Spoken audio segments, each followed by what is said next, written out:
hours of the morning, while the city sleeps, an uncommon band of heroes unites to fight the forces of evil.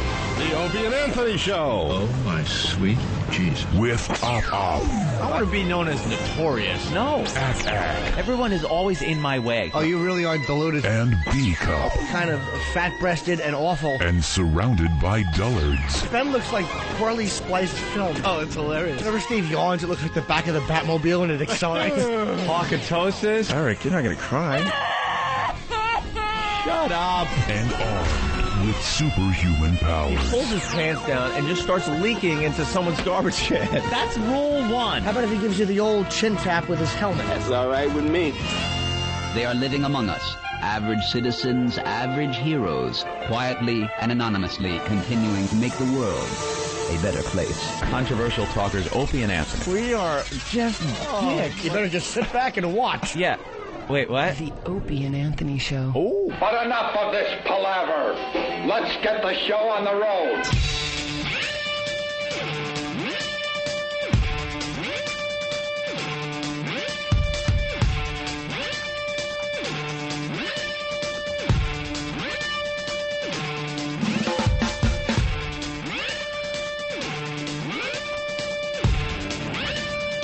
We look like assholes right now, man. Hello, exactly.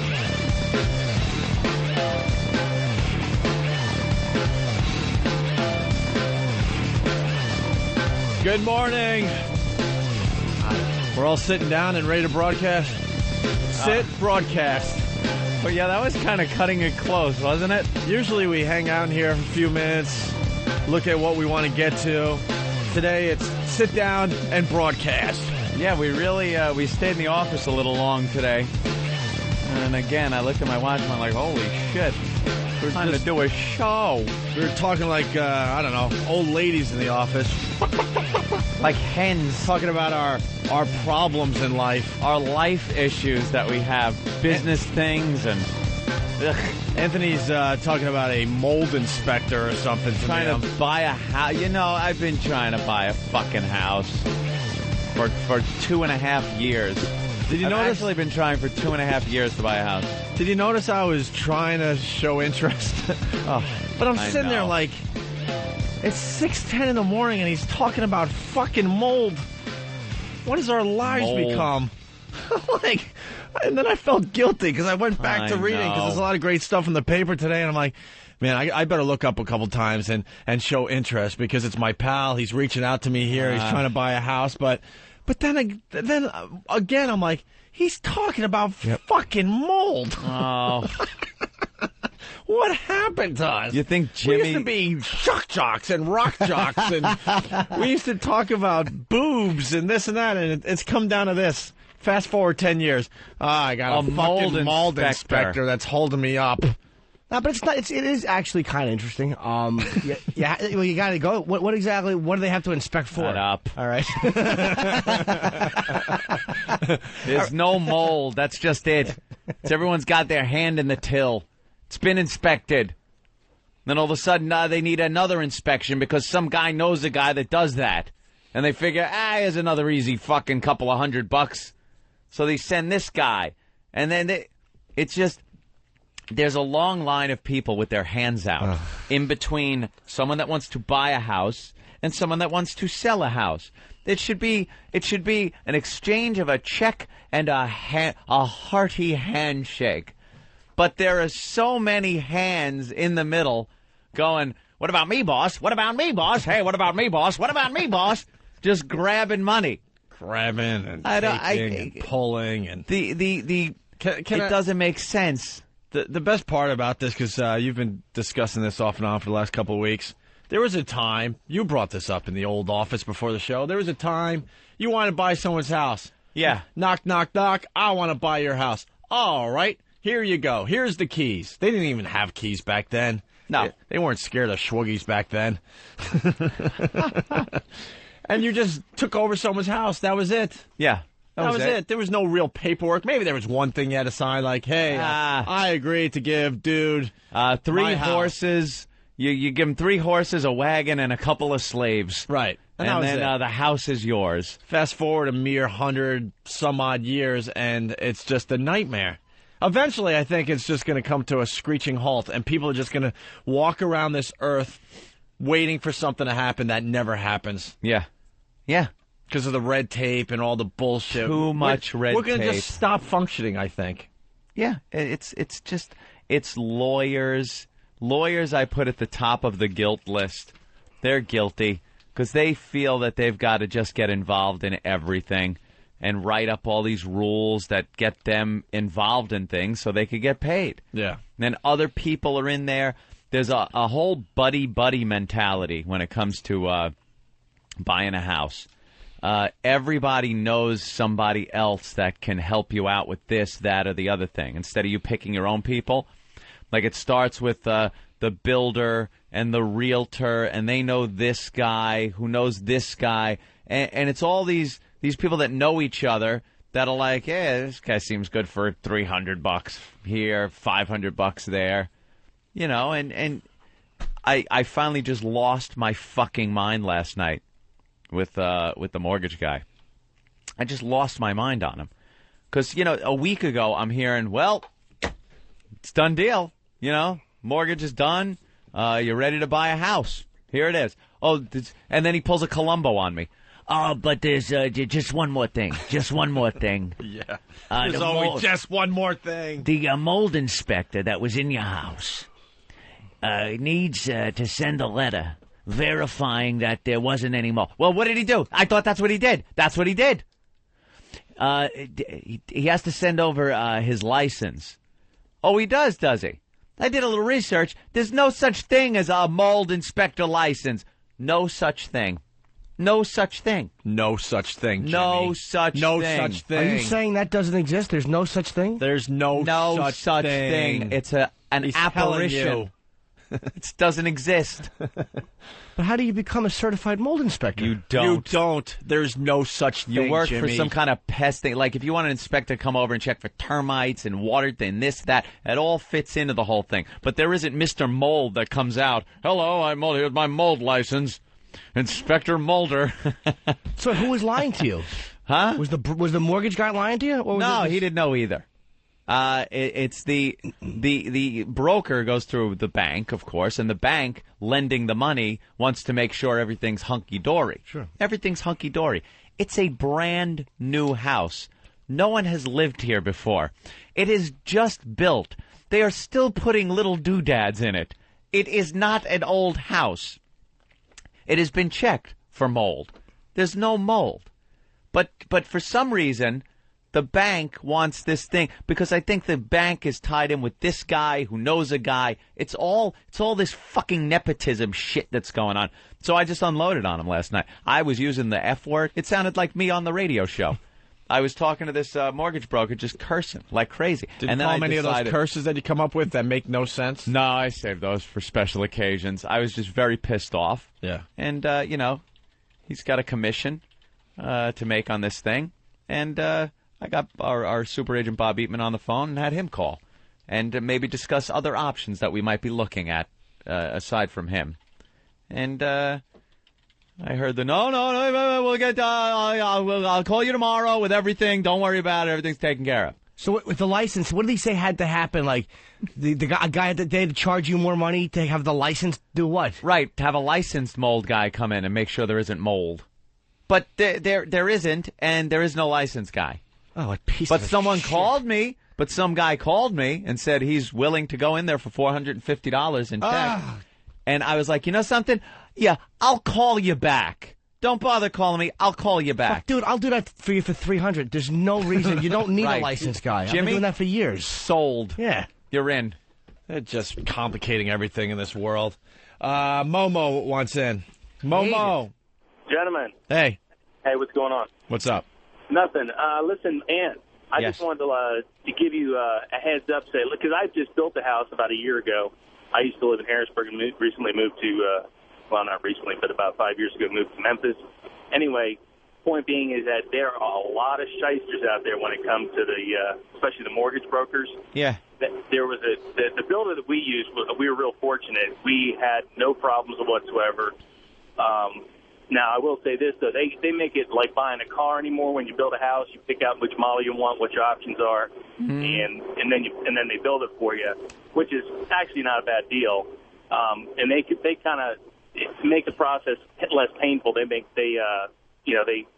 keep everything as it were in-house. They use... Yeah, I had no problem with the builder. Right, no, Yeah. I'm not saying that. It's just the chain of events that take place from the time you decide this is your house, you want to buy it, to the time you get your fucking keys and can walk into that house without a realtor, a builder, a fucking this guy, that guy, inspector, the other. I want to be able to stand in this house with nobody else in the fucking thing.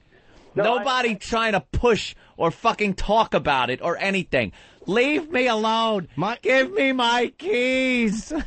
My friend Anthony wants to walk into his brand spanking new multi-million-dollar mansion. At least someone understands. Yes, Jimmy, thank you. How funny would it be if he was there 3 weeks and had to be hospitalized for mold? Let's go to RPM. Oh, shit. RPM. Think. Mold test is the biggest scam in the construction industry. Yep, it certainly is. I saw a whole Fox News thing on it the other day. There's a big scam going on. It's always got mold. People are petrified right now of mold, so there's all these people are popping up about this mold issue.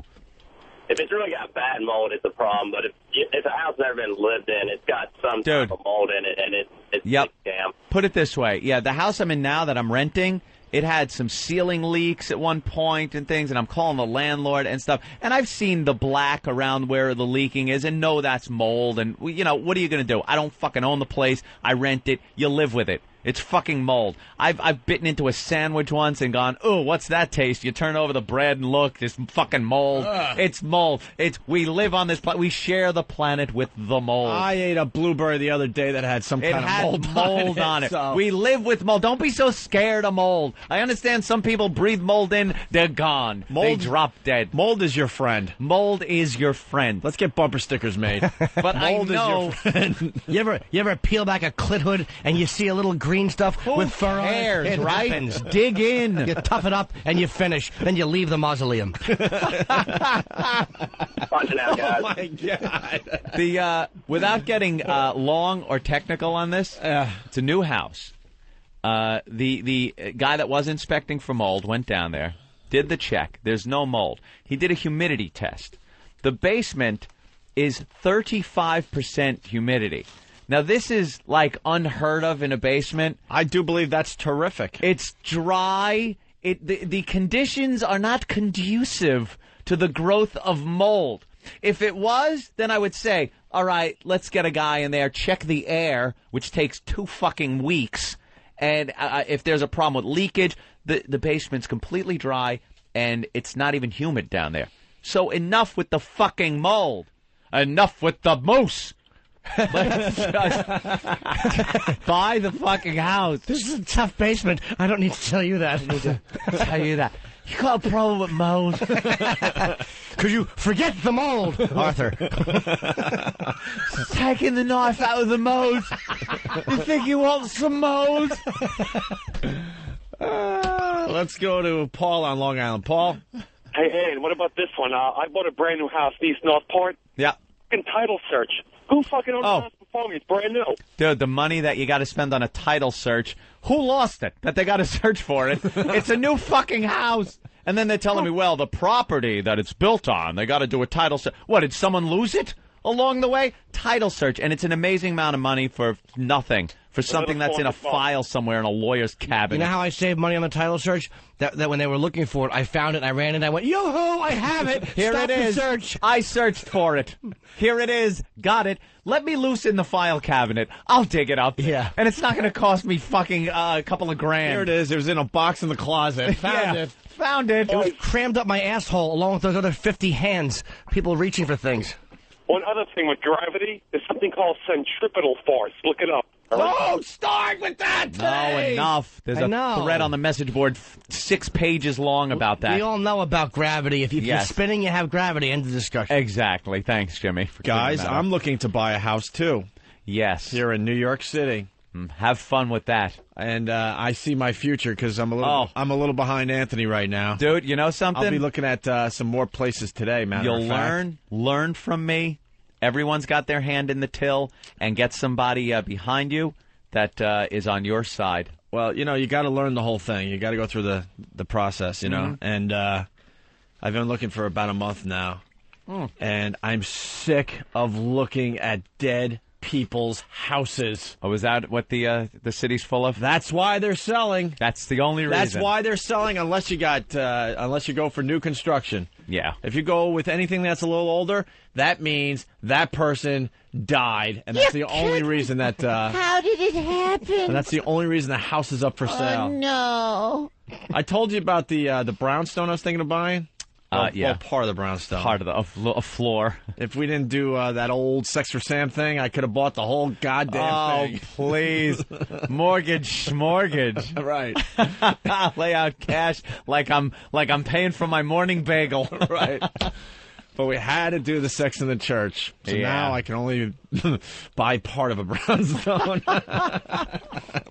We're such idiots. No helicopters out to the Hamptons for us, kids. I was talking to Bruce Mittman last night. Boy. Our old boss, boys, who claims that he discovered us, boys. Yes. I'll get back to the thing. I'm the third Opie and Anthony. And he wants to have a meeting with us because he runs an agency now, and he's going to get What kind of agency? He's going to get a couple clients to advertise with our show. Oh, all right, Bruce. And he's still trying to claim that I'm the problem.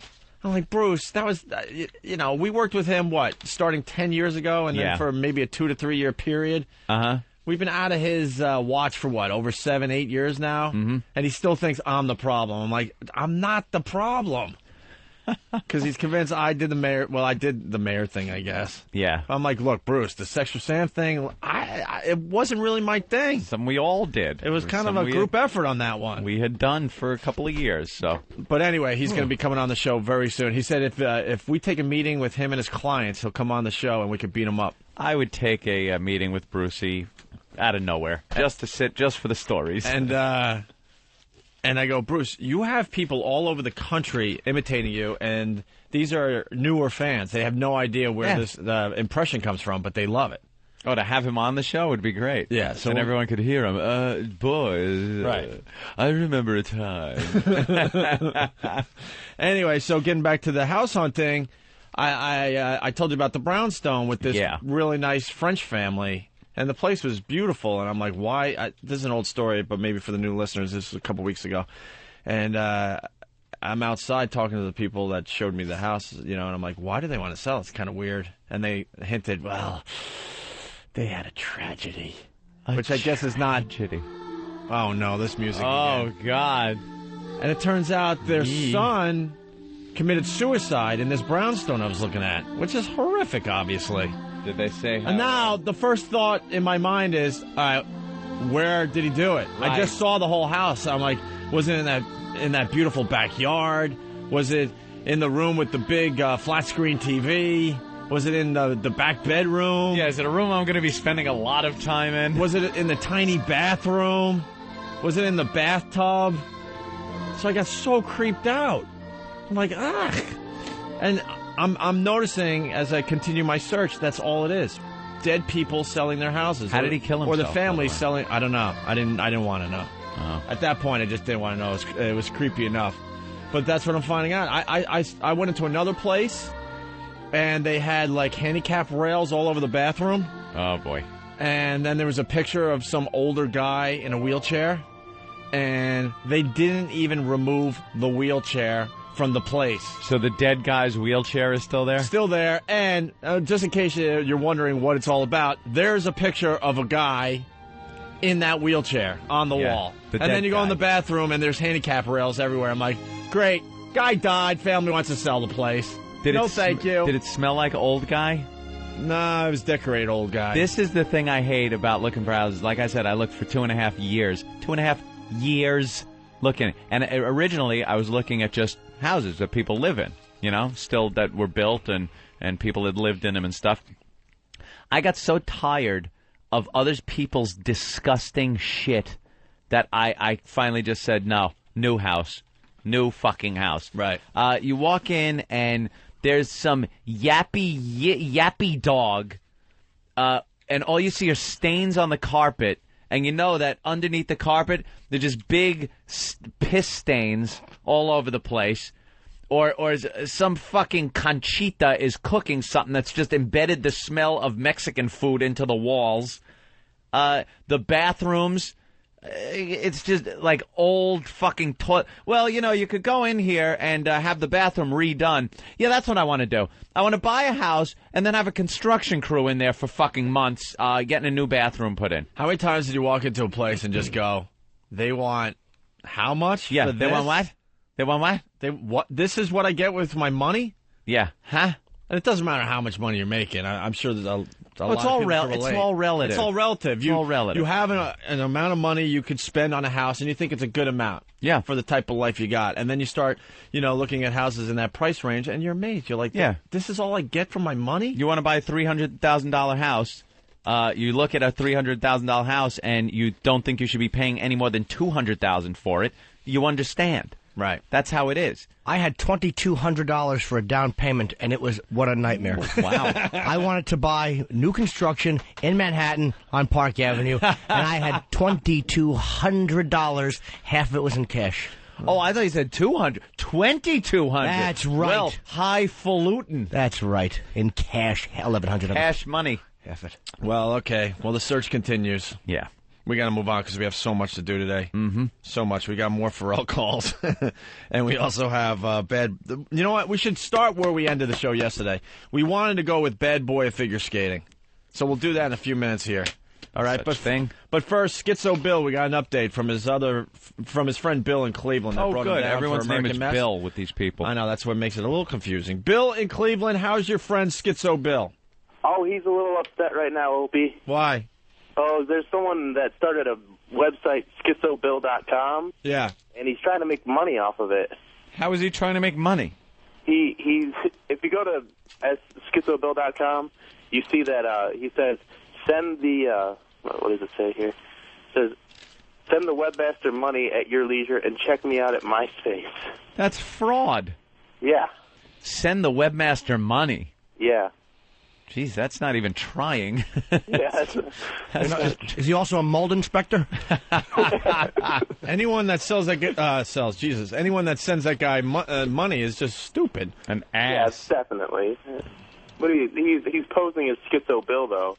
He's got a picture of a different guy. Yeah. Well, he's not Schizo Bill. Well, I don't think your Schizo Bill is the first Schizo Bill. Is the that problem. could be true. This could be a legitimate. Well, this could be a legitimate Schizo Bill. Because he said, "My name is Schizo Bill, and I'm a schizophrenic comedian, and I can be heard rambling incoherently on Opie and Anthony and Ron and Fez." By the way, the Schizo Bill is the first bit that stands by itself on Audible.com. Usually we just throw the whole show up there. Yep. But the Schizo Bill bit was so special, we said, you know what, just make a 1-hour thing they could download from the Schizo Bill show.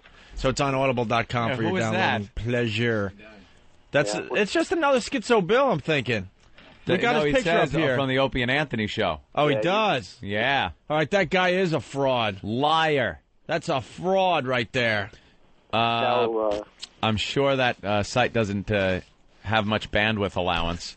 Yeah, so guys just pound the shit out of it. Yeah, download the picture off of it. Just eat up his bandwidth. Yeah, why don't we shut that site down? Yeah, what's I also have why don't we just shut that down? How is it spelled?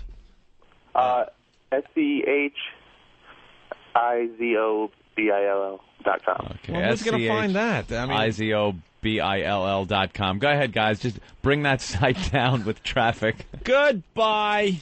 Maybe that's actually Schizo Bill's other personality, and he doesn't realize he's doing it. Oh, that could be. That's very good. And he's got a MySpace? Yeah, he's all trying to capitalize off of a crazy person. What a dirtbag. Well, that's fault him for that. I made him a friend. Good point. Oops. I sure don't check that out. So did Jimmy. That's right, because I'm getting a piece of the proceeds. Hey, by the way, how did the comedy show go? The Tuesday night show? Yeah. There was about 8 or 10 people there. None of them fans of the show. They were there to see a folk singer before us, and then they stuck around and watched some local comedy for us. And it was, well, you got to love the power of this radio show. Yeah. But it's amazing. It's overwhelming sometimes. Sounds horrible. Is it the show, or is it the fact that he did the same opening line 400 times? Right. People are like, why would we go see that? Yeah. We know Schizo Bill is a hit because they're downloading the bit a lot on Audible.com. All right, Bill, we're going to let you go. All right. They're telling us you got to get out of here. Yeah, definitely. American Mess happens tomorrow. You think we're going to get anybody? You just never know. If anyone's planning to come by tomorrow for the open call for American Mess, please let us know. It would be nice to know what we got. We're looking for anything. Anything a little odd, a little off, like Schizo Comedian. You're missing a limb. You got mental problems. Whatever. Come down. You're disfigured a little bit. You got a lot of unusual bit. Talent. Yeah. Ooh. Something you can do. Come on down. American Mess. I think I'm a schizo. Sometimes Nutty Jim comes out. Not Nutty Jim. Nutty Jim. What is wrong with you? By the way, I hate Nutty Jim already. Why? Nutty Jim is crazy. He's like a crazy person. When is he going to come out? I don't know. He just runs around. Oh, that's nutty. Oh, he's crazy. He scares me. He's trying to poke his way out right now. Email Steve at foundrymusic.com if you're planning on coming on down for American Mess tomorrow. Or if you have a picture of a cock that you think Steve might like to look at, send it to him. He'll give you all the details, okay? Sort through them all. This is a very unusual call. Fussell from Oklahoma. Fussell. Hey, guys. What's up? Hey, man. Hey, it's my 1-year anniversary of listening to you guys.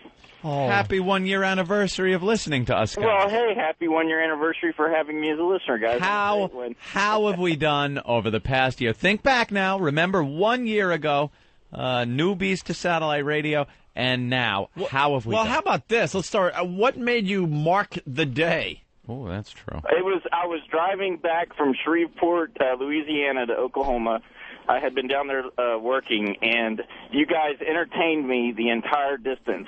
I never turned the channel, and I will tell you, this is the honest truth. In a year, I haven't changed the channel. What were we doing that day on the show? I think it was the day it was a lot of stuff. I think it was the best of well, that's why it was so good. Right, well, it was while you guys were on vacation whenever you first went to free instead of having to pay for you. And I didn't know who you were. That's why I didn't pay for you. Oh, okay. Ah, see? Wow, we've been off the... Wait, we're getting close to being free for a year? Not free, but off the premium channel? Free at last.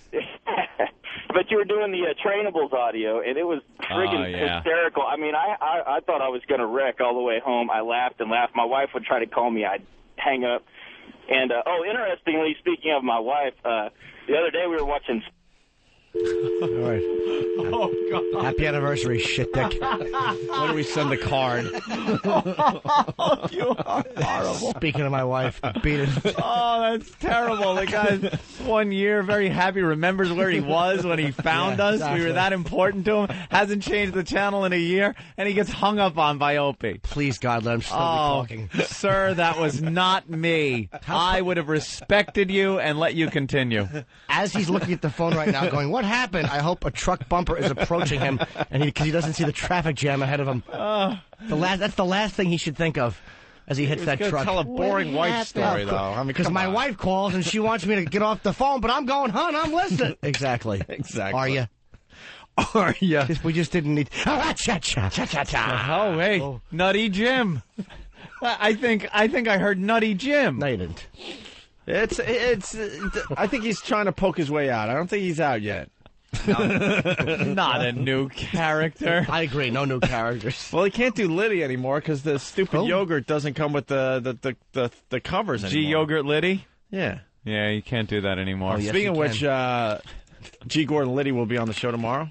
Oh, really? We're starting to get real guests on our show. The real one. That's kind of strange. Yeah. Not the yogurt lid. No, the Watergate guy. Yeah. And also, Dale Earnhardt Jr. today? Yes. Hey, very good news. Dick Cheney is taking full responsibility, so that's good. Well, whatever that means. He's going out on a limb. He was the guy holding the shotgun. He was the guy that pulled the trigger and shot another man. So to take responsibility, that's really stepping up. Taking responsibility, so that's good. I guess we could all move on with our lives now. Yeah. Because he's taking full responsibility. I hate when they use that term. I take full responsibility. No shit. Think people nudge each other and oh, look, he's taking full responsibility. He is fessing up to it. He's not lying and saying he didn't do it. Has anyone ever taken partial responsibility? That's what I was getting at. It was kind of my fault. Right. The guy was an asshole. He was a doddering old idiot who stumbled into my buckshot. All right, I'll admit that I was there. I was on that farm, and there were some quail in the area. That's all I'm going to admit today. That's it. Took a shot. I have no idea where it went. The old guy ran in front of the shot. So I'm a little confused. You could you could blast your buddy away basically, and no questions asked. Yeah, apparently if you, let's say me or you or anyone else went into the woods, went hunting. Yes. I was in a sleeping bag outside the tent, feeling cold. You invited me in the tent. We're both wearing cowboy hats. Some acoustic guitar music starts. I can't quit you. Yeah, you're hunting, and let's say someone pulls the trigger and one of the buddies gets shot. Yeah. I shoot Jimmy. Nutty Jimmy, I shoot, accidentally. There doesn't have to be an investigation or anything. I won't have to sit in front of a grand jury or anything like that. It just goes away. I just have to say, I take full responsibility. I take full responsibility. Because everyone's treated equally here in this country. Yeah, and it was an accident. All right, you're free to go. You're free to go. You're free to go. Someone is saying he's only taking partial responsibility. Greg in D.C. He is. Cheney came out, and even though he says it's my fault and I'm taking responsibility, he actually then said, but he was wearing orange, but he was also wearing brown. He was low in the brush. The sun was directly behind him. He blamed the sun? Yeah. He blamed the sun. He blamed the guy for not saying, excuse me, I'm behind you. Don't turn and shoot me in the face. Why did he blame the son and the guy? Because they're the same age? No. The son is in the big yellow thing behind him. Wow. Much older than the guy who's... I didn't say that. Wait, that was... Today, Junior! What? Uh-oh. Damn it, I wanted to Wrong make fun template. of it, too. What? No. So Cheney's not taking full responsibility. Even though he's claiming full responsibility, he's laying the blame everywhere. You know what the problem is with the instant replay, Opie? I think your eyes are all fogged up with the cholesterol coming off of Iraq's breakfast. Holy shit, what are you eating? Let me see it. And that I just saw him drench in ketchup. Ew. That is some kind of egg and cheese concoction. Egg. Potatoes and... Bacon. And a pig's worth of bacon. Oh my! That's not just bacon. That is a lot of bacon. Usually people have a couple of strips of bacon. Sometimes it's like the bathroom floor in the McCartney household. Why did they say that?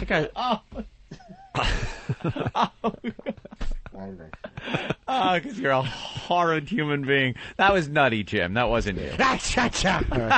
Jimmy's not feeling too good about himself right now, are you? No. You're feeling a little bad. Oh. At least admit it. Sometimes you feel like you need a shower as soon as your mouth closes.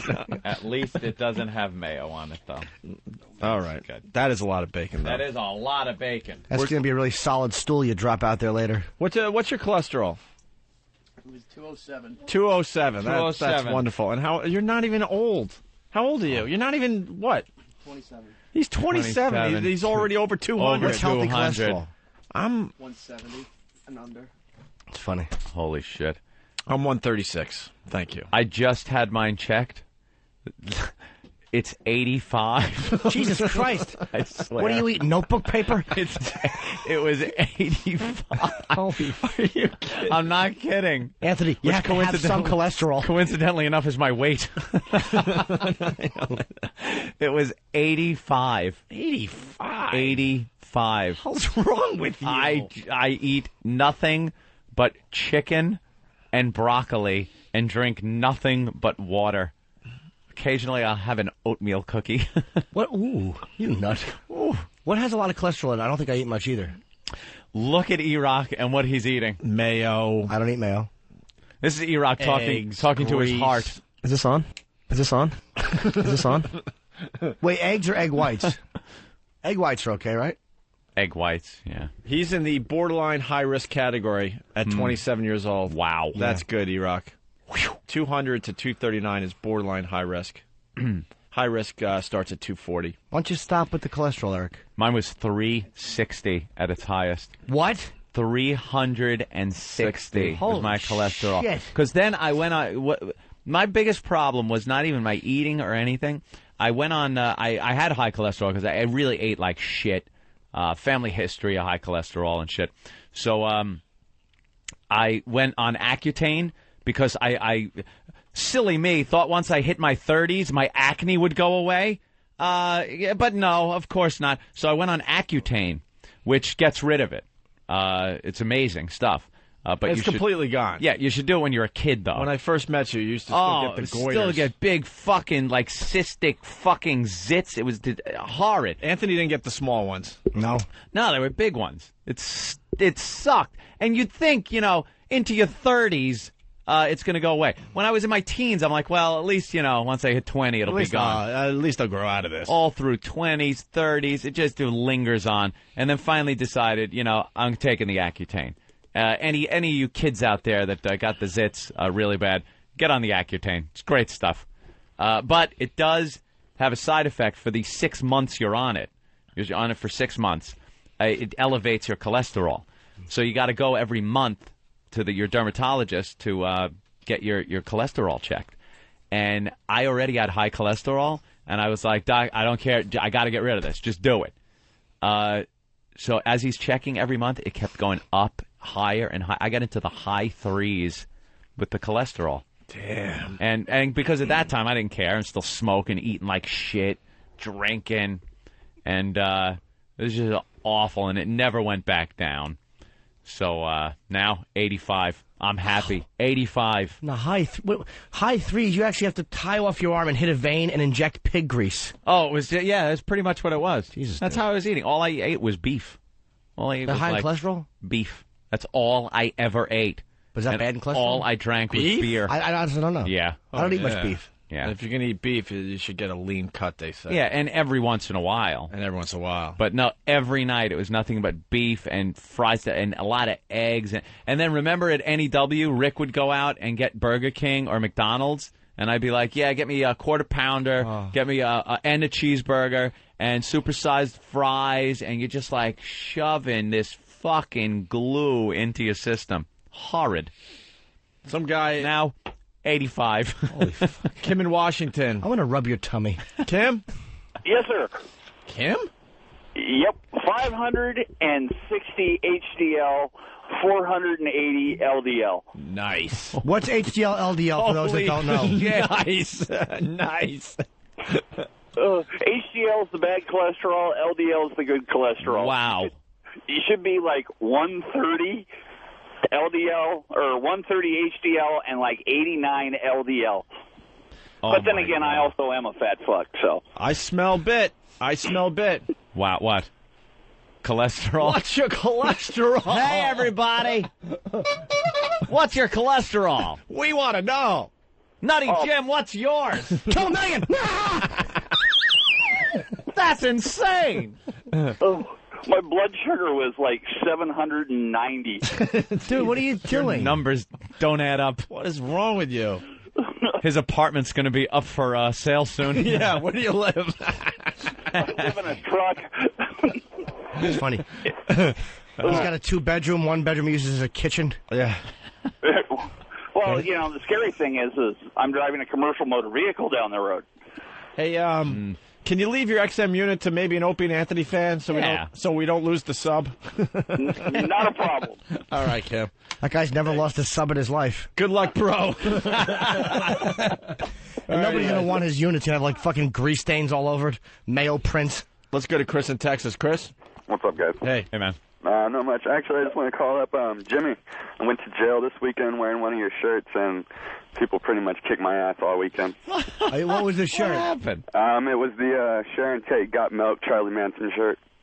Oh, okay. Ooh. Yeah, the cops weren't too pleased with it. I got a lot of ragging on that. And there was a bunch of guys in the cells that, well, it's fucking Texas, so they're all fucking construction kids down here. And so after they figured it out, I had to deal with that shit. Well, why'd they get mad at you for a Manson shirt? Because they saw the swastika on the forehead. Oh, okay. That could cause a problem. That'll do. The swastika is such a bad rap. Yeah, you know. Very hard to wear it in this day and age, no matter what the context. It used to be a symbol of peace. Yeah, symbol of peace in the American Indian and Asian cultures. Sometimes upright, sometimes in a counterclockwise direction, but still the familiar swastika. Doesn't mean good peace and fortune. Very hard to wear, even in a peaceful fashion these days. Yeah. Chris? Well, which way is the one on your mantle sit? Up my ass. Depends on which way you're looking in the mirror. Sometimes it could... That sucks, because I wanted to find out why Chris went to jail. Oh, yeah. Call back, Chris. All right, here we go. Dick Cheney. Speaking of bad hearts and cholesterol and all that fun stuff. He finally talked about the shooting to Brit Hume on Fox News. On Fox News. Now, why didn't he go to CNN? I don't understand that. Why did he pick Fox News? Could it be that even though people say that certain news agencies aren't biased, and I'm talking about CNN also having a liberal slant to it, would he figure that he would get to speak his piece without much interference on Fox News? Of course he did. It happened so fast. He was dressed in orange. He was dressed properly, but he was also, there was a little bit of a gully there, so he was down a little ways below land level. Although I could see, the upper part of his body when I didn't see it at the time I shot until after I'd fired, and the sun was directly behind him. That affected the vision too, I'm sure. But the image of him falling is something I'll never be able to get out of my mind. I fired, and there's Harry falling, and it was, I'd have to say, one of the worst days of my life at that moment.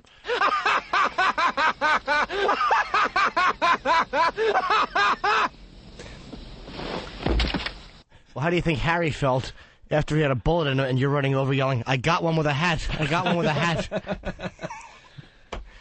Doddering shithead. And could you give your friend a break and not say one of the worst days of my life? Yeah, one. What was worse? Yeah, could you help your pal out and just say it was the worst day of my life, even if you're lying? One of the worst. Does that mean he has shot other people?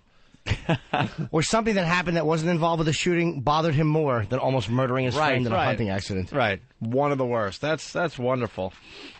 Ultimately, I'm the guy who pulled the trigger that fired the round that hit Harry. And you can talk about all of the other conditions that existed at the time, but that's the bottom line.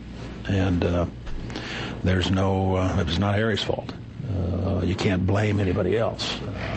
I'm the guy who pulled the trigger and shot my friend. And as I say, that's something I'll never forget. Hello, exactly! How about this, stupid? Stop saying Harry. Stop. We know his name. Stop trying to humanize him so you're connecting. That's a tactic.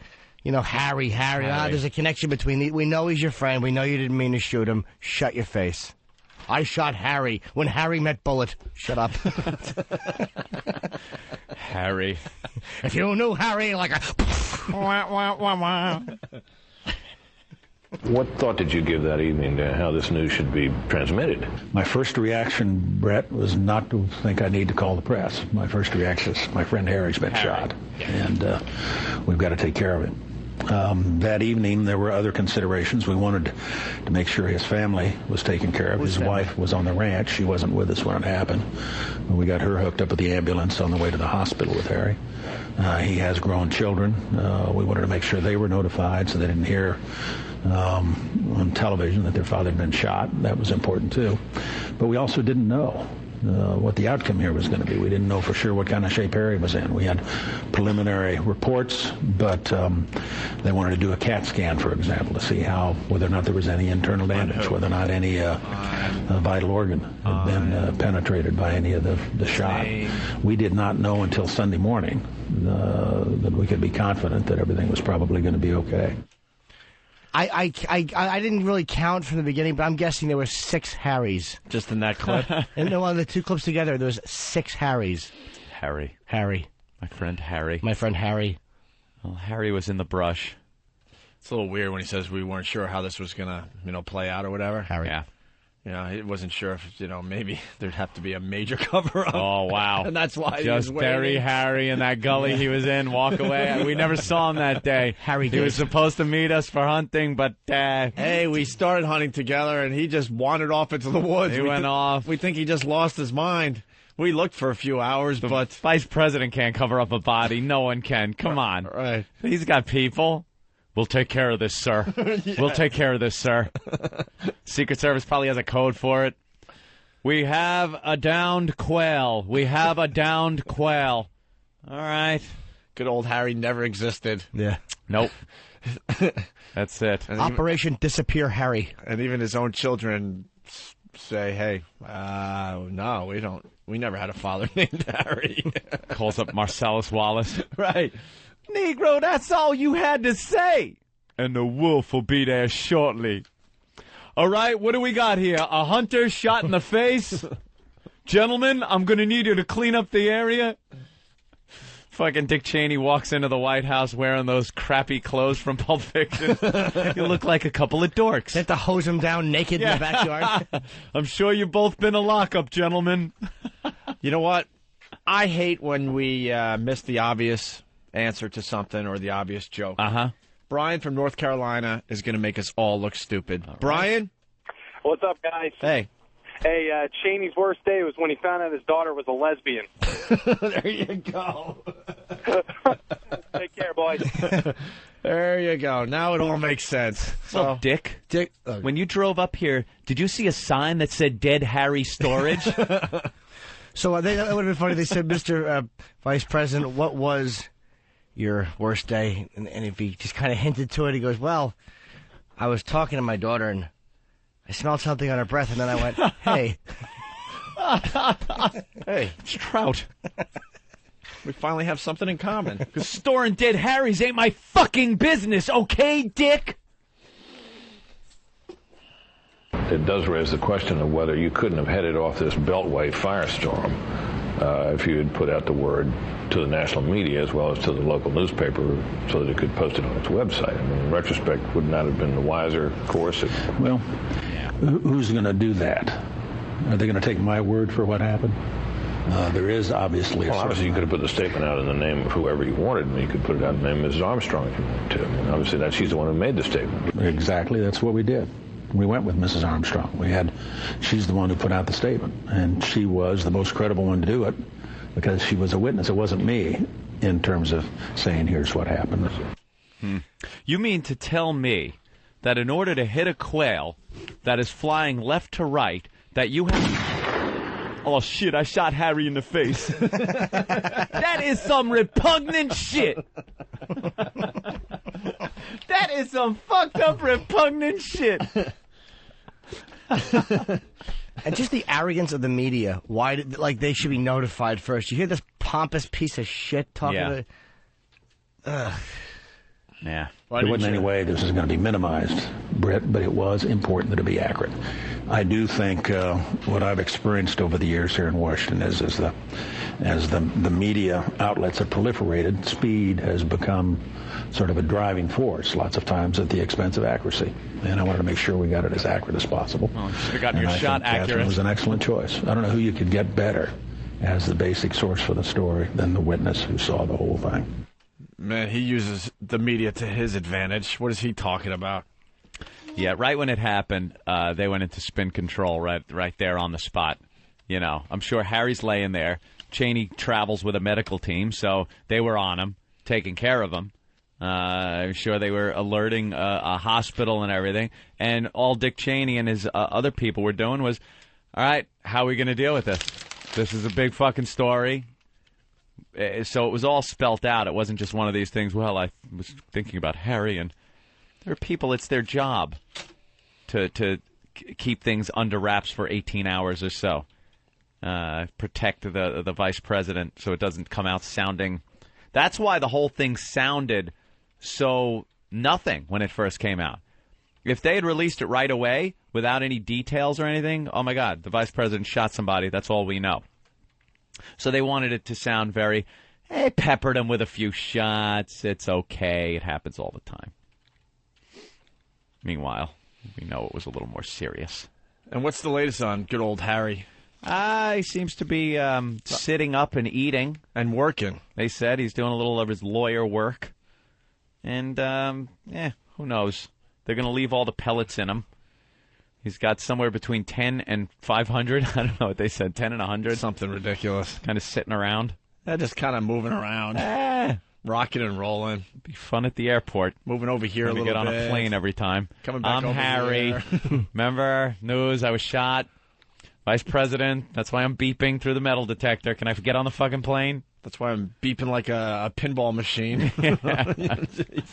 You get right by his chest and head, woo, whip, woo. Well, let's see what Leno had to say about this whole thing. My favorite story.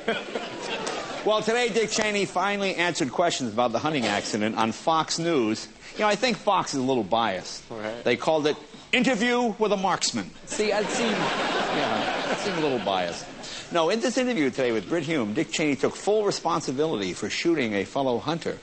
Then surprisingly, now this really amazed me, he broke down and admitted to killing 2 drifters in Flagstaff, Arizona in 1989. Yeah. 2 drifters. 2 drifters. 2 drifters, yeah.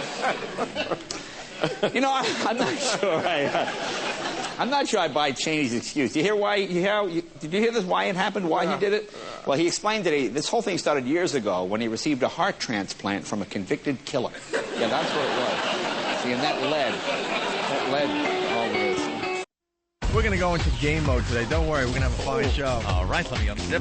That's hot. I got blood rushing to my mule right now. That is so hot. Hey, look at my cock. Waka waka penis. Boing, boing, boing. Insta-boner. Something touched my ball. Jim Norton. Well, just go ahead. Give me your cock. Can I fuck you? Why not?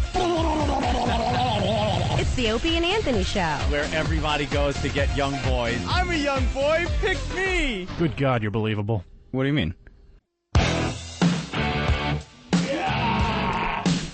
Look how slender you are. Ugh. What? You can leave some of those thoughts in your head. I mean, what? I did. That was the edited version. All right, you're checking out the Opie and Anthony program on XM Satellite Radio. The O&A virus spreading across America, slowly but surely. With the help of the fans and the pests, they all do fine job. Can I say hello to the girls on Pal Talk who I'm looking at right now? There's 3 of them, all very lovely. Yeah, the Pal Talk is just taking over the world, taking over this show. Yeah, other people not happy that Pal Talk is taking over the show. It's not really taking over the show. It's just a nice little... great addition. It's a great addition. And it lets the show continue after the show is over. Last night, over 600 people in one of the rooms just having a blast. It's because of my new hairdo. People come around to see the man's new hairdo. That's the way They were waiting for Nutty Jim to come into the room, but he never made an appearance. Yeah, he's kind of typing away, busy. Nutty Jim. Yeah, we were saying this yesterday. It's not about a 4-hour show anymore. No. It's kind of like a lifestyle. The show just continues after we're off the air. It's just unbelievable what this has become. And we want to thank you guys for that. The pests are great, and we'll talk about it later, but there was some Frederica Bimmel references on a certain program last night. You know what? We'll do that a little later this hour. Yeah. Okay, I didn't hear it because I was getting a massage, and I had, I think, a finger up to the knuckle embedded in my rectum. Wow. Yeah. That was impressive. Can you still smell it on there, E-Rock? That's what got cholesterol in it. Shouldn't have licked your finger after. Wait, what was that about? You can't just say that and let it go. Sure you can. You got a massage? Yeah, what? Finger slipped in. No one was looking. Girl came over. I went there. Oh, you went there? Yes. That's dangerous, isn't it? No. What if there's a raid? What? Let there be. Let there be. You don't care? You got me. She's got me like a popsicle. She can carry me to jail. How embarrassing. For me? All right, you're under arrest. Remove your finger from that gentleman's asshole. Both of you come with me. Well, yeah, that would really embarrass me if I got busted with a girl with a finger in my ass. I would love it. I would call the press. I'd hope someone picked it up. Massage with a knuckle. Yeah. Why'd you decide to venture out instead of have them come over at your place? I do both. You do both? Sure. Wow. I'm crazy. It's such... You like to just mix it up. Yeah. For Jimmy, it's like either going out to eat or calling in for delivery. It's as easy as we do that with food. Yeah. You know, you call send over, I don't know, pizza. Or, you want to go out with Chinese tonight? We'll go to the Chinese place. I want Asian. That's Jimmy. He got Asian last night. It's such, I think I want Italian tonight or something. That's just how you look at. Sometimes you want to go out to eat. At these bitches. Other times you want to stay home. That's amazing. exactly it. Right, Jimmy? Sometimes you want a little meal at home. Other times you want to be humiliated on the massage table at another person's residence. Right. Well, very good. All right. You guys watching the Olympics in between this stuff? Yeah, constantly. It's been really exciting. I'm sorry, I cannot catch it. I have not seen 1 minute of Olympic coverage. I don't know when it's on. I haven't looked for it. There are other things on that I watch. Well, NBC is just fucking it all up. They have to show these events live. This has got to be the lowest rated Olympics ever. Well, we said this the other day, too. It's like, in this day and age, you could get the Olympic, results wherever you look. Uh-huh. You sign online. Bam, there's all the gold medal winners. You walk outside here in New York, they got Olympic results on the top of taxis. Yeah, you can't avoid it. Cabs got TVs on them over here in New York, and you look, and boom, there it is, results. And NBC all day long will tease, did blah, blah win the gold? Wait till tonight to find out. Wait till tonight. As you're saying that, it's scrolling across your own fucking screen. Yeah. Thanks. Thanks a lot. But I did check out some hockey. They had the hockey games on live yesterday. That was very exciting. Oh, they did. The only reason to watch the Winter Olympics is for Olympic hockey. You don't like the figure skating seems to be the big draw for the Winter Olympics. For the women and the faggots. Yeah, that's right. No, it's all about Olympic hockey. Hockey. Because the rinks are wider, and so the game is much faster, a lot more action. Why, no black players is what you're saying? Wider. Oh, okay. See, I misunderstood. Players leave their wallets on the bench, no problem. There is a black speed skater that they're making a big deal about, just because he's black. Like, he might be the first black speed skater or something. All right, that sport's gone. Let's move on to the next one. Makes a figure 8 ball. Yeah, what sport is left for us? Nothing. Law school. And computers. I don't know, Jimmy the Greek. Explain why they're better at these sports, could you? You see, we're back in the slave days. All right, Jimmy. Bye. Goodbye. Bye forever, Jimmy. Fired. But the USA, very disappointing tie yesterday to a country that I don't know about. The Red Moldova? What was the name of the country that what tied country? The United States yesterday? Anybody? I'm assuming. Did it have an ovia at the end of it? I'm assuming it's one of the now Russian old Soviet bloc countries I that think are it's now one of these new Russian colonies. And Latvia? Oh, Latvia. You know Latvia? One of the hottest strippers I ever met was from Latvia, yes. You don't know where Latvia is.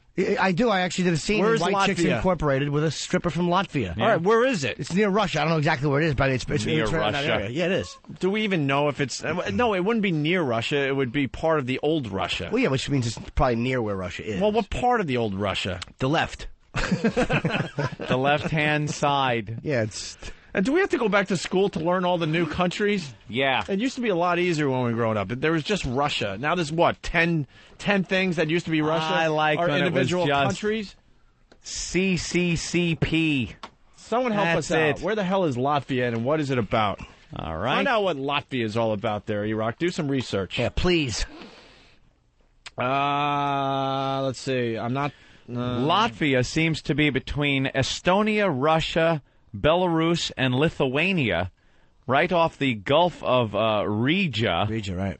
And the Baltic Sea. Yep. It is a coastal country, not landlocked. No, not at all. Very important, I guess, to Russia because it would give Russia an extra port. And a lot of people, they said some of the greatest sea shanties come from Latvia.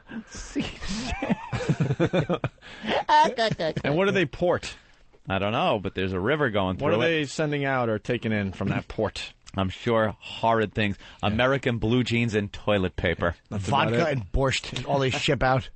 Strippers. Broke idiots. Fucking big container ships full of strippers bound for New York. Let me just water down the container. All right, let's say hi to Jim in Florida. Jim?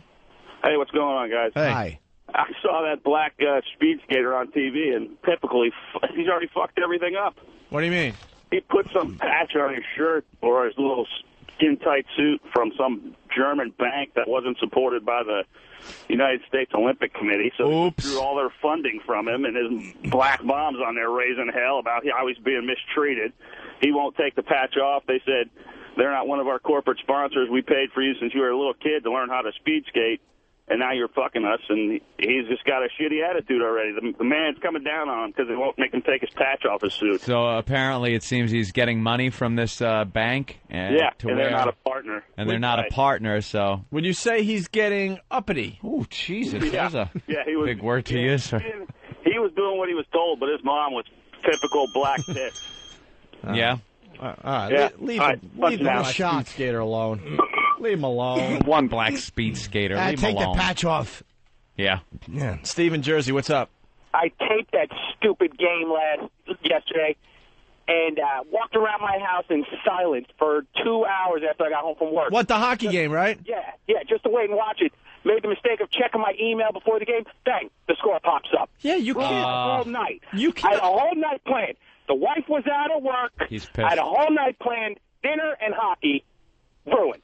You can't avoid it. So what is NBC doing? It stinks. Although, I mean, the games were on live, but you had to find them deep in your your cable system. You deserve. I think the game was on 174. Sir, you deserve to have your night ruined. If your idea of a big night is to fucking VCR Olympic hockey and have a fucking pizza, your night should be spoiled. Jimmy, you're out of touch. The Olympic hockey is very exciting. I'm telling you. Jimmy, sometimes sports and a good meal, like if you want to watch maybe a basketball game and you have a big prime rib and you want to eat it, and let's say a dog comes by and eats your prime rib, that's very disappointing, and sometimes you have to kill that dog. I'm not saying you can't watch Olympic hockey, but to plan an evening around it and go, all right, I'm going to watch this. The Olympics is just shit. Who cares? Jimmy, people do this type of stuff. I know, but we shouldn't interact with these countries. They hate us. They tape their favorite sporting event and watch it some other time. Maybe this guy works a couple jobs, and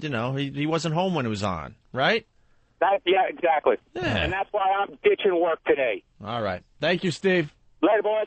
Hey, so there's a bad boy of figure skating. Bad boy of figure skating. And they're calling him, this isn't our name for him.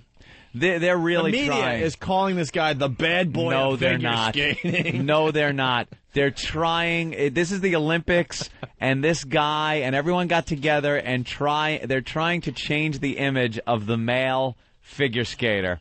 By look, there's a bad boy. We got us a bad boy. No, you don't. A bad boy of figure skating. That means he saw a vagina and didn't throw up. Right.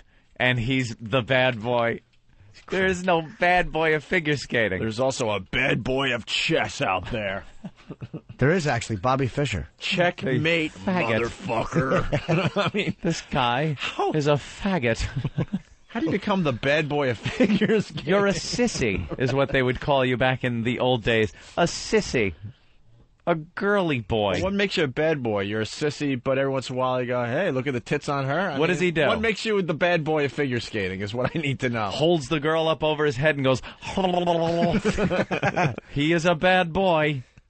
Holds her up in the air and just whispers, nice snatch. Nice snatch. Doesn't whisper, yells it. He's a bad boy. Oh, that's right, yeah.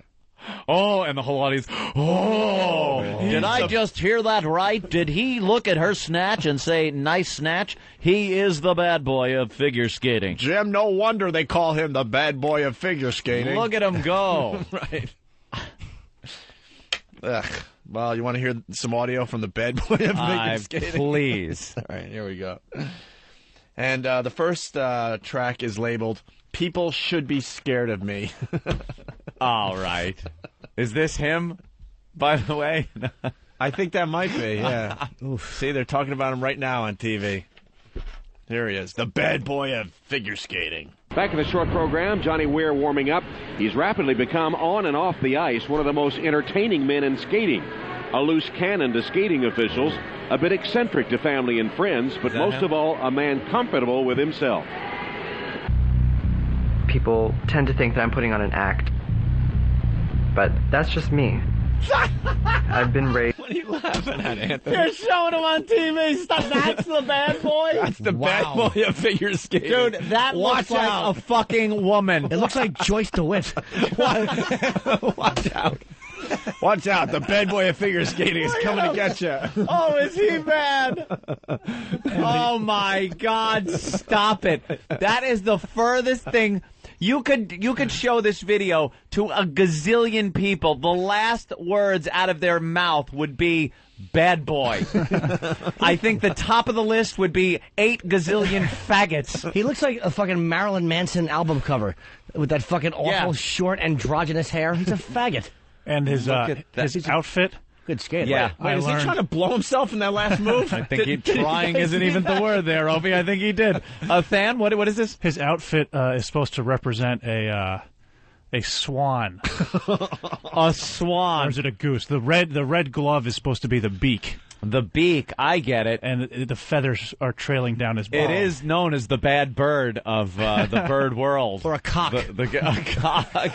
You know, I've known a lot of bad boys in my lifetime, and not once did any of them reference themselves to a fowl. No, never said, I'm dressing like a goose today. Because I'm a bad boy. Jimmy's been a silly goose some days. Certainly have been. I've never seen him come in dressed like that. That guy is gay for a figure skater, by the way. That was very gay for a figure skater. Never mind the bad boy. Yeah, well, let's start the clip. Let's hear. Sorry, I finally saw him, and I lost it. Back in the short program, Johnny Weir warming up. He's rapidly become, on and off the ice, one of the most entertaining men in skating. A loose cannon to skating officials, a bit eccentric to family and friends, but most of all, a man comfortable with himself. People tend to think that I'm putting on an act, but that's just me. I've been raised to be outspoken, to have my own thoughts. I have never seen a point in pleasing other people. I know that a lot of people, especially the more Republican-style people, are very afraid of what I mean to the sport and what I'm going to say, what kind of revolutionary, crazy thing is going to come out of my mouth. And you know, good for them. They should be scared. He's colorful. I'm not a good little figure skater that goes to bed at 8:30 every night, wakes up at 6:30, eats my 3 meals, and goes to bed again. I'm a real person. I do real things. Oh, he's adorable. Oh, my God. He's as cute as a puggle. You know what You are the cutest little thing. They call him a loose cannon because whenever he sees naked men, he shoots in his pants. You know what the funny part about his little comment there was the fact that he thinks the Republican types are afraid of him because he's so outspoken and might say things that are going to shatter this image of male figure skaters. Like, no, we know you're gay. It's not an issue. Have fun with it. You know, be gay, be a figure skater. Yeah, bad boy. He's flamboyant. It's not like a football player coming out and going, this is going to shake shit up because I'm gay. And people don't like the idea of gay football players, and there's a lot more of us out there and stuff. Yeah. No, you're a figure skater. Yeah. If you're gay in football and the toughest guy on the field, then, you know, that's something. Yeah. But when you watch figure skating, a high school girl. When you watch figure skating, you just have to assume you're watching a lot of gay people. Right. So for him, you know you are. Right. The shocking ones are the ones that you see, and I know there was one couple that was actually like hooked up, either married or boyfriend and girlfriend, doing figure skating. And when I heard that, I was like, get the fuck out of here. That guy is fucking her? That was shocking. And at the end of that clip, as he's talking about what a badass he is, they cut to him in his car, and you can hear him listening to What a Girl Wants. Classic. Yep. That's fantastic. Nice costume there in that picture, by the way. Yeah. Baby blue with some darker blue. Do you guys want to hear another clip from the bad boy of figure skating? Stop it, Opie. Might be too much. I don't know. Alan. I can't wait any longer. Alan from Arkansas, real fast. Hey, you guys rock. I just want to let you know here in Little Rock, there's nothing like it. This is Arkansas, home of the President Clinton Library and Presidential Sperm Bank. Thanks. Right on, man. Thanks for listening to us, Alan. All right, Stern sucks. Yeah, Yes. yeah. Get Johnny Ware, I said. Get Johnny Weir on the phone. Open your fucking ears, jackass. Inside the mind of Johnny Weir. Look, jerky, I don't need to fuck you. Oh, God. What a I'm favorite looking film. at his favorites. Dude, he's a faggot squared. Yeah. Let's see. Here's some of his favorites. Of his 10 favorite songs, 5 are by Christina Aguilera. Same with his outfits. He counts Moulin Rouge, Hedwig, And the Angry Inch, Velvet Goldmine, and The Bodyguard as his favorite films. By the way, Hedwig and the Angry Inch was the name of Jim Norton's massage therapist last night. The Angry Inch. Wait, the next one is the space between the tip of the finger and the knuckle. There's the Angry Inch. The next one is the shock. Yeah, here's the giveaway. His favorite comedian, Margaret Cho. Of course it is. Yeah, a favorite amongst gay guys. Oh, they love her. His favorite books, The Devil Wears Prada, and Nicole Richie's The Truth About Diamonds. Ooh, he's bad. He's bad. He loves. He loves polar bears. Grr, grr, No. grr, grr. He's dancing to this on ice. Oh, look at the spin, and he lands the double sow cow. An amazing performance by Johnny Weir to this very original music. I told him to do a pirouette.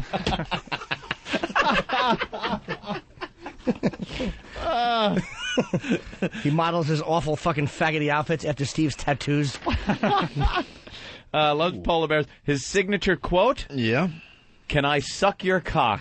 Oh, wait, no. People ask me if I'm in love with you because I'm sitting here with your picture and smiling to myself. I'm kind of lost in my thoughts of you. My heart speaks before my mind thinks through, and I blush as I say yes. Kid's dangerous. Christina Aguilera. That is the real deal. That is the bad boy of figure skating. Oh, is that where that quote's from? I thought that was right out of The Warriors. Don't tangle with this young lad. Oh, he's a ruffian. Well, we got another soundbite from the bad boy of figure skating. Oh, I don't know, man. Talking about how he's not a diva. I'm not going to be the shiny, sparkly, flower-holding figure skater that sits here and says, I want to do my best today, and if I don't, then I'll go home and train really hard and do better next time. That's not me. I think if figure skating was any more mainstream, it would be a whole lot more boring. I'm going to be really angry if I skate bad, and I probably will say crazy things. His was more like a vodka shot, let's snort coke kind of program. That's how I rock it. I'm not for everybody. There are going to be people that like you and people that hate you. And there's nothing I can do. I don't think I'm a diva or pompous enough to be in the position of acting like a diva. But I like things to be the way I like them to be. Whenever a man claims he's not a diva, he loves cock. Wow. Yeah, have we ever had to defend that we might be divas? I'm not a diva. No. Oh, well, we have, actually, You know- with the milk diva and the coffee diva. You know something? I've never heard of this bad boy of figure skating. I saw the CD sitting there for a while. I heard the stories and stuff, but I never heard him. And I assumed that I was going to hear something like one of the interviews from the X Games, one of those kind of guys, Yeah, right. like completely out of context as a figure skater, because he's the bad boy of figure skating. I pictured one of the snowboarder type attitudes, BMX guys. That's something. This guy is every figure skater ever, but gayer. Gayer. He is not the bad boy of figure skating. He's like Nadia Comaneci. That's what he reminds me of. Little svelte body. How do you not love him? I smell bit. Yeah? Let's take phone calls. Who do you think is the bad boy of figure skating? Wow. Oh, there's so many to choose from. I couldn't name another male figure skater. No, exactly. I couldn't either. I couldn't even name one. Let's go to the phones. Brian Boitano. Brian Boitano. There you go. Let's go to the phones. Let's say hi to Scott in West Virginia. Scott. Hey, what's going on, fellas? Hey. Hey, when this guy won the national championship to qualify for the Olympics, in his closing interview, he said that he felt like the prettiest flower on the pond. Oh, well, You know, wow. now Now he's you just- got to give him the title of bad boy. Now he's 'cause just that's stealing what Jimmy said about himself last week. That's right. Exactly. Cha-cha. Acha, nutty Well, Jim. I'm sorry. Nutty Jim. Like the bad boy brings out that craziness. I have to compete. Well, we got the bad boy of figure skating on the line. Yes. Hi, boys. How are you? All right. Johnny Weir, how you doing? I'm very, very good. I just got to tell Jimmy, I think I may have left my ring in your tuchus list. Oh, now you didn't tell us, Jim, that it was the bad boy of figure skating that had his It would be knuckle. misconstrued. I just want to say this to Jimmy.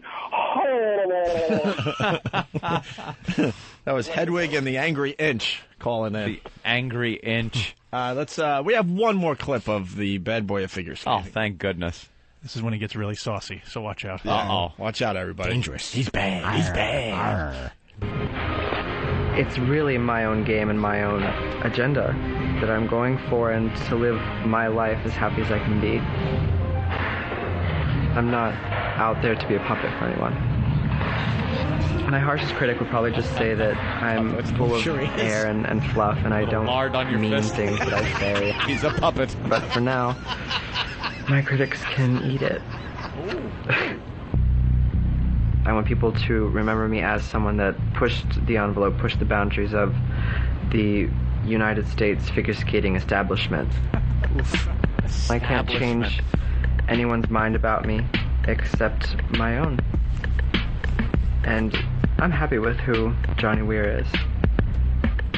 Like when people speak. Oh, those guys are fags. Thank you, Jeff McCauley. I wasn't sure about that. Wow. They have his favorite songs, his favorite comedian. They forgot to mention his favorite disease and his favorite moments in Chariots of Fire to jerk off to. Fucking creep. 3 simple words. I am gay. Yeah. Kind of figured that out. Yeah. He pushed the envelope of what the church considers acceptable lifestyle behavior. Right. All right. There you go. Wow, he is a bad boy. You got I'll to give him say. that. You got to give him that. Oh, my God. This could be good. Justin on Long Island. Justin. Hey, what's up, boys? Hey. Jimmy Norton, you did not go to a glory hole and blow a guy like Johnny Weir like that. Let's go to Kyle in Virginia. Skating lessons, dancing lessons. I was going to make him a big star. Kyle in Virginia. I was going to make him a big flower in the pond. Sorry. Yeah, I wanted to let you guys know about this Sunday. It's Steak and BJ Day, the man's version of Valentine's Day. Is it really? Well, that's an old school radio bit. Who's doing Steak and BJ? I don't know. I just heard it down in North Carolina. Did you? Yeah, it's an old radio bit that many shows do. You tell Johnny Weir he doesn't get that swan suit. Oh, we got Seymour on the line. Seymour. Hey, how you doing? I'm Seymour. I'm here to shake things up in the world of dual bobsledding. I know it's a really rough sport, but I'm trying to, I don't know, change things up a little bit. I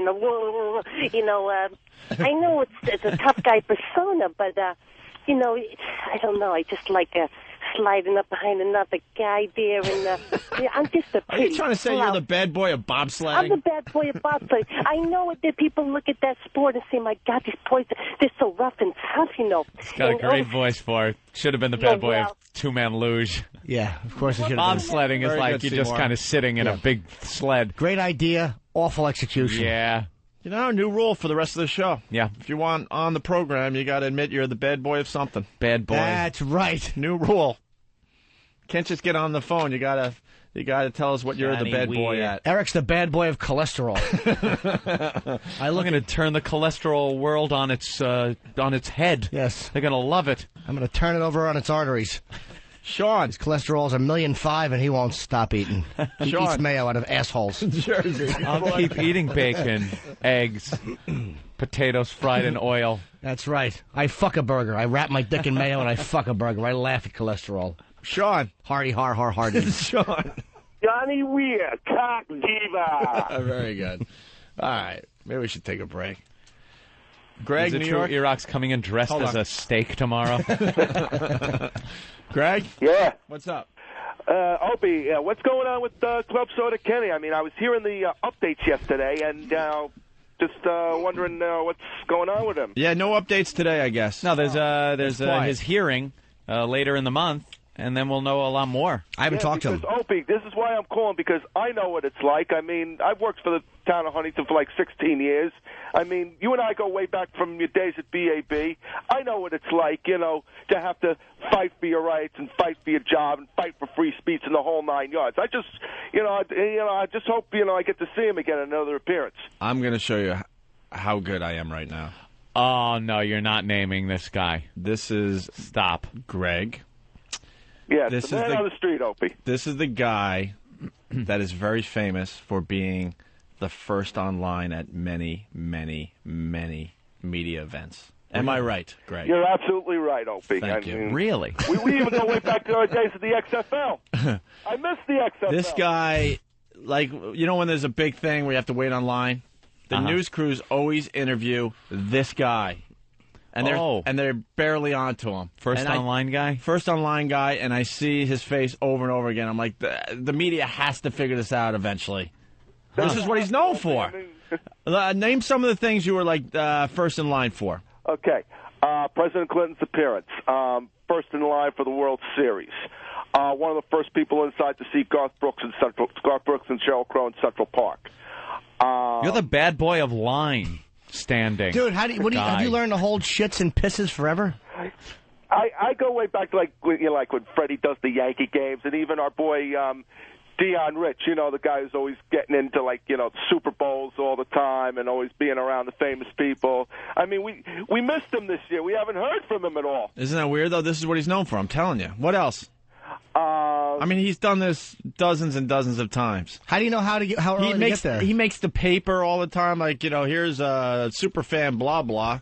Greg, what's your last name again, Greg? Packer. Yeah, that's right, Packer. How do you get there so early? What do you do? You know how many hours you got to get there? Oh, yeah, I figure out how many hours I got to get there, how much time I got to put in, how I got to sleep out. The whole 9 yards. You know when, like, the president goes to, like, a fast food restaurant, like Clinton did it? Yeah. All of a sudden, he's eating a burger next to this guy. No, right, Greg? Right. That was one of your big ones. I mean, I also like opening day for the Yankees, opening day for the Mets. Just find a way. You know those events where the local news is all over and they want to interview the fans? This guy is interviewed all the time for being the first guy. What's the longest you've waited online? I would say about 3 days for Yankee tickets for the World Series. Where do you take dumps, dude? Do you do this alone?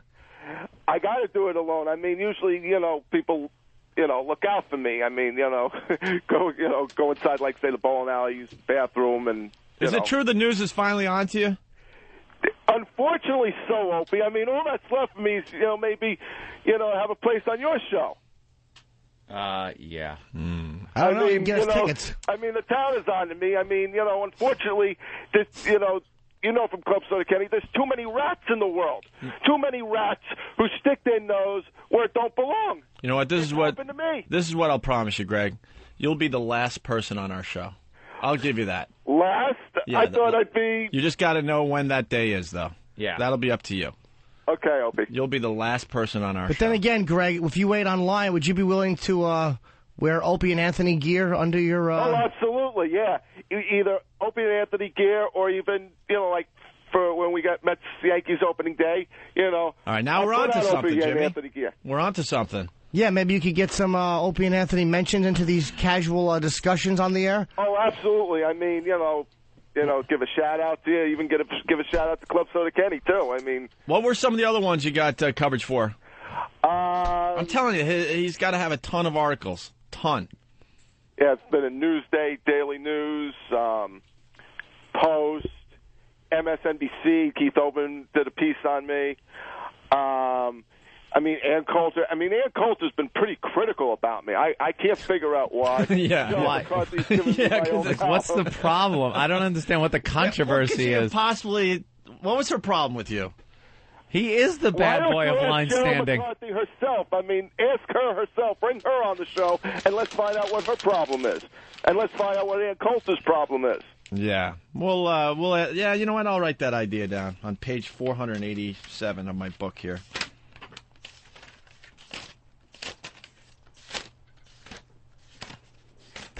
You're still trying to pages. 80. Opie's the bad boy of page turning 83, Well, 84. we have all these other ideas to get to, but we'll get to yours. Hold on. I'm almost at the... Whew. All right, I'll pencil you in right here. All right, Greg. Okay. Check out my brother's restaurant. Well, you know, it's right there in Huntington. Yeah. Which one? I mean, name it so, you know, maybe some other people can come in, too, besides me. F.H. Riley's, 400 New York Avenue. Okay. I'll be there all weekend long. You're on. This weekend, we bring T-shirts. Okay. Ooh. All right, Greg. Thanks. Anytime, Opie. We'll be in touch. You call anytime. You got it, Opie. All right. Bye-bye. Pretty that guy's amazing. been stalking me since BAB. I remember the voice. Really? Yep. Holy shit, I'm sweating. Ooh. Did it just get really hot in here? Yep. I'm serious. Yeah. I was only saying that because you took your thing off. I'm dead serious. No. I mean, they got to figure out the. It goes from AC to a sauna. You're sweating. Well, I have this, you know, Yeah. heavy fleece on. All right, we should take a break. We'll regroup. Uh-huh. On the way, Anthony. The bad boy of what? Well, the Daily News today. Uh-huh. This week's gay music. Ooh. I think we just announced it as the top songs that Johnny Weir liked. It's the top 10 gay songs of the week. I am not kidding. Is it Johnny Weir? What's his name? Johnny Weir. Johnny Weir. Brett Weir. What do you guys say we go to break and then see who's the bad boy of shoulder massage?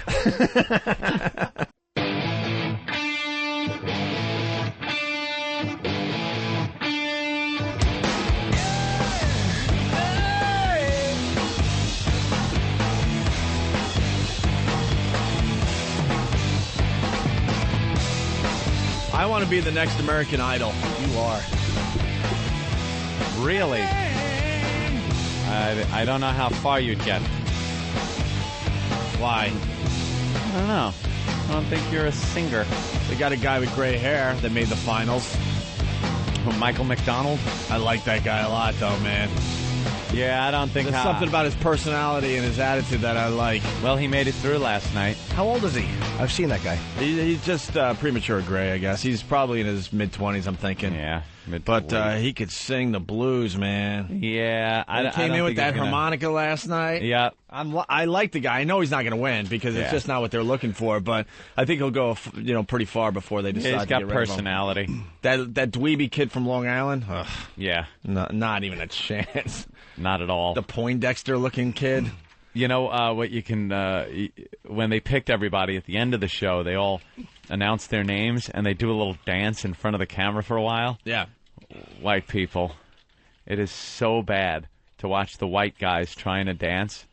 Horrid. By the way, they can't do it. I want to be 2 for 2. If you remember last year, very early on, before the thing really started getting going, I said Carrie Underwood would win. I could spot this stuff. Uh-huh. And I said this, about a week or so ago, because now she's in the finals. Yep. That little Paris chick that's like 16, guarantees she's going to win the whole thing. I don't think so. I just want to go on the record and say it now. And I don't think so. And then we'll play this tape back in, a month or so. I don't think she's good enough. I don't think she's good enough. Who do you think? I think either the guy with the shaved head. Really? Yeah, he's got a really good voice. Yeah, but he sounds like he could be in any one of those, Yeah, I know. alternative we'll rock see what bands. happens. But there's another chick, I can't remember her name. blonde? That's really good. Yeah, the blonde is really good. Yeah. She'll go far. But I don't think they're going to get someone that looks just like, Carrie Underwood. It's the same story as Carrie Underwood. Yeah. Girl from a small town. I just don't comes think... out of nowhere. I don't think Paris is good enough. She's not like... I don't know. What about the chick with the junk in the trunk? That fucking... She's gotta go. Holy crap. That ass moves differently than the rest of her body. She is a big blob. She is huge. Not the weird part is she's like that old skit on SNL, the Wide Family, or whatever they were called. Yeah. It's all ass. Like the rest of her is almost in proportion to, you know what I mean? Well, her ass is not in proportion to the rest of her body, I guess I should say. Only black chicks can be fat on American Idol. You can't. They weed out the fat white chicks. I don't mean like the chunky ones. I mean the big fat ones. They get rid of them pretty quickly. Yeah. But you can be fat and black, and then you're a diva. Fat black girls are sassy. Fat white chicks are just depressing and cranky.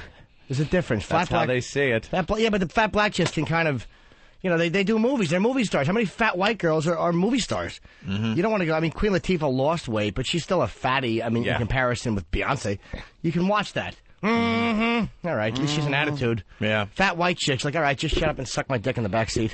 Quiet, you fucking elephant. I hate you, by the way, because I got hooked on this stupid American Idol. Yeah. This is the first time, by the way. I was always good for a couple shows where the goof factor, all the dumb singing and stuff. But now I'm really like, you get into it. Now I'm really following it this year. Kind of fall into the whole whatever thing. reason. But we love crying.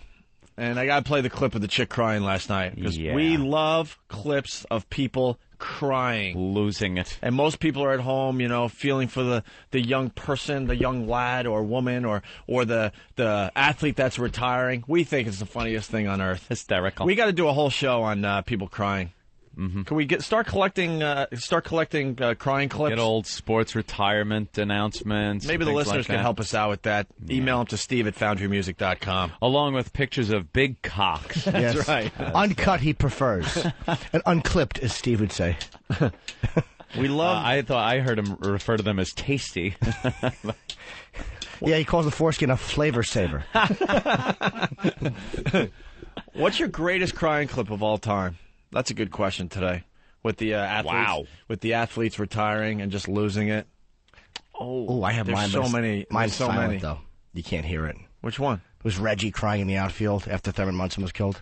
That's probably it. Oh, jeez. Oh, way to fuck up the bit right off the bat. What? There's one. We're talking about like it's a happy thing because they're retiring, they had a great career, and they're why could there's they no can't sound help anyway? themselves. Right. We're not talking about some dude's friend dying. The baseball horrific player. plane crash, you ass. That's not what we're getting at. Although, you know, because we want to laugh along. That would be a little rough. Yeah, yeah. Even It was for Mike us. Schmidt. Mike Schmidt's Mike pretty Schmidt's good. a good one. He just loses it. His is pretty good. I never saw that one. Yeah. Well, we'll have to do a whole show on that. We'll have to start collecting them for a future Opie and Anthony show. But from American Idol last night, this 26-year-old lady, woman, girl, what have you, was told no. Uh-oh. Wacky bit alert. Hold on a second. Mo in Jersey. Mo! Hey, what's up? This is Mo. How you doing? Hey. Listen, C100, my girlfriend's listening to it. Yeah. They're having some, like, crazy contest where you tell a joke, and if they laugh, they spit water into the hole's face. Yeah. So maybe Norton will call them up. Are you kidding? No, I'm not. I swear to God. Can we get audio of that, Eric? Not can we get audio. Get audio for the boss. Chop, E-Rock's chop. a big fan of the Morning Zoo He certainly is. radio, so. Oh, come on, Norton. You got to call. I'm not going to call. I'll never get through. And it's Norton with a D. Norden. Norton. Wait, so you call up with a joke. If it's funny enough, the host, is it Scott and Todd? Or is that's PLJ, right? Wait, I'm not even no kidding. idea. Is he 100 Elvis? I have Elvis, no okay. idea. Elvis here in New York. Elvis I got a little Duran? confused. I like how the guy prefaced it, too. My girlfriend was listening. Yeah. Wasn't me. right. I'm not a Right. faggot. He didn't want to say, you guys were in commercials. I decide, what the hell? Let's see what else is out here in Radio Land. Mo's the bad boy of radio you got listeners. Me, you got me. I got a joke, but it's just it might be too long. Yeah? Ah. Yeah. Can we hear it? Well, now. All right. You want to? I should call up from the phone because that's how it would sound. And what, am I supposed to spit water on Anthony or something? No. But I'm just Get E-Rock in here. Spit mayo on him. But I gotta use your Starbucks cup. Go old school. All right, boys. You know, I the gotta old run. telephone game where you... Hello? Yeah, there you that's go. good. How does that sound? Sounds like a phone. There you go. Maybe poke a hole at the bottom. So Ooh, I like this. Ooh, I'm the bad boy of inventions. You got a prop. That's good. Hello? Wow, I could swear Jimmy's on the phone. Hi, Jimmy. Hi, guys. What's going on? Baba Booey. Oh, no, he got us. For the phone. Wait, how's that sound? Does that sound like I'm on the phone? Yeah, sort of. No, I like the other way better. Hello? Yeah, the other way's better. That's better? Yeah. Can you guys hear me? That sounds more like the Alexander Graham Bell, Watson, come quick, I need you phone. How's that? Than the other way. I'm talking to... All right. Wait, how's that? That's perfect. Does that sound like a phone? Yeah. Okay. All right. All right. Hi, guys. Hi, caller. I'm Jimmy Norton, and I have a joke. All right, Jimmy Norton. Get that water ready. I'm a little nervous. Just calm down. Okay, there's this guy, and he goes on a date. He's in a bar, and it's really late, and he can't meet anybody. So he finally sees this, older lady. She's probably 65. And they talk, and they go home together. So they're kissing and stuff. And then he takes off her bra, and he starts to suck her breast. And liquid shoots into his mouth. And he goes, that's a little odd, but he drinks it. And then he starts licking the other nipple. And some more liquid shoots into his mouth, and he thinks, oh, that's a little odd, but what the hell, it's kind of sexy. So he drinks it. So they're fooling around more, and he drinks some more, and then he looks up and he goes, this is kind of sexy, but I thought you were a little too old to give milk. And she sighs and says, I am, but unfortunately I'm not too old to have cancer. Oh, I'm sorry. I spit the water out at that hysterical joke. What is wrong with you?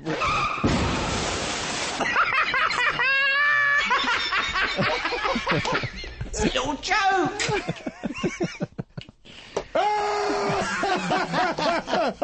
Oh, I got one. All right, I had a better one, but all right. Well, that might have been too rough. Wow. Well, let's save a little. We still have a couple hours of show left, so raise your hand a little later when you're feeling the next joke. Okay? All right. You fucking creep. Sam in Wisconsin. This isn't going to get you this water, but a crying clip for you that would be excellent would be Dick Vermeil's last 37 press conferences. He is a blubbering ass. Oh, my God. Kurt Warner's going to be our starting quarterback. Yeah, we got to do a whole show on crying. It is one of my favorite things. I sit home and I just laugh and laugh and laugh. All right, Sam. Speaking of crying, so this happened last night on American Idol. She got kicked out. She just missed being in the finals. So close. Or what? It's not really the finals, right? Well, now the it final goes cuts to before the public. Before the public gets to vote. 12 women and 12 men made it, and this girl, 26, did not. And this was her reaction. Eugenia, you definitely can sing. It was a matter of the three of us having to come up with a unanimous decision, and we couldn't come up with a unanimous decision. And so you're telling me no? Unfortunately, I am. Sweetheart, I'm sorry, honey. I can't believe I've been told no. Honey, you're 26 years old. Your dream is not over. I'm 26 exactly, and I have a 6-year-old son. It's over. It's over. I'm 26. 26? I've peaked. If you think you've peaked at 26... There's artists that start at 30. Keep going. Oh, God. Oh, my God. Please, Eugenia. Oh, God. Eugenia? I don't understand what the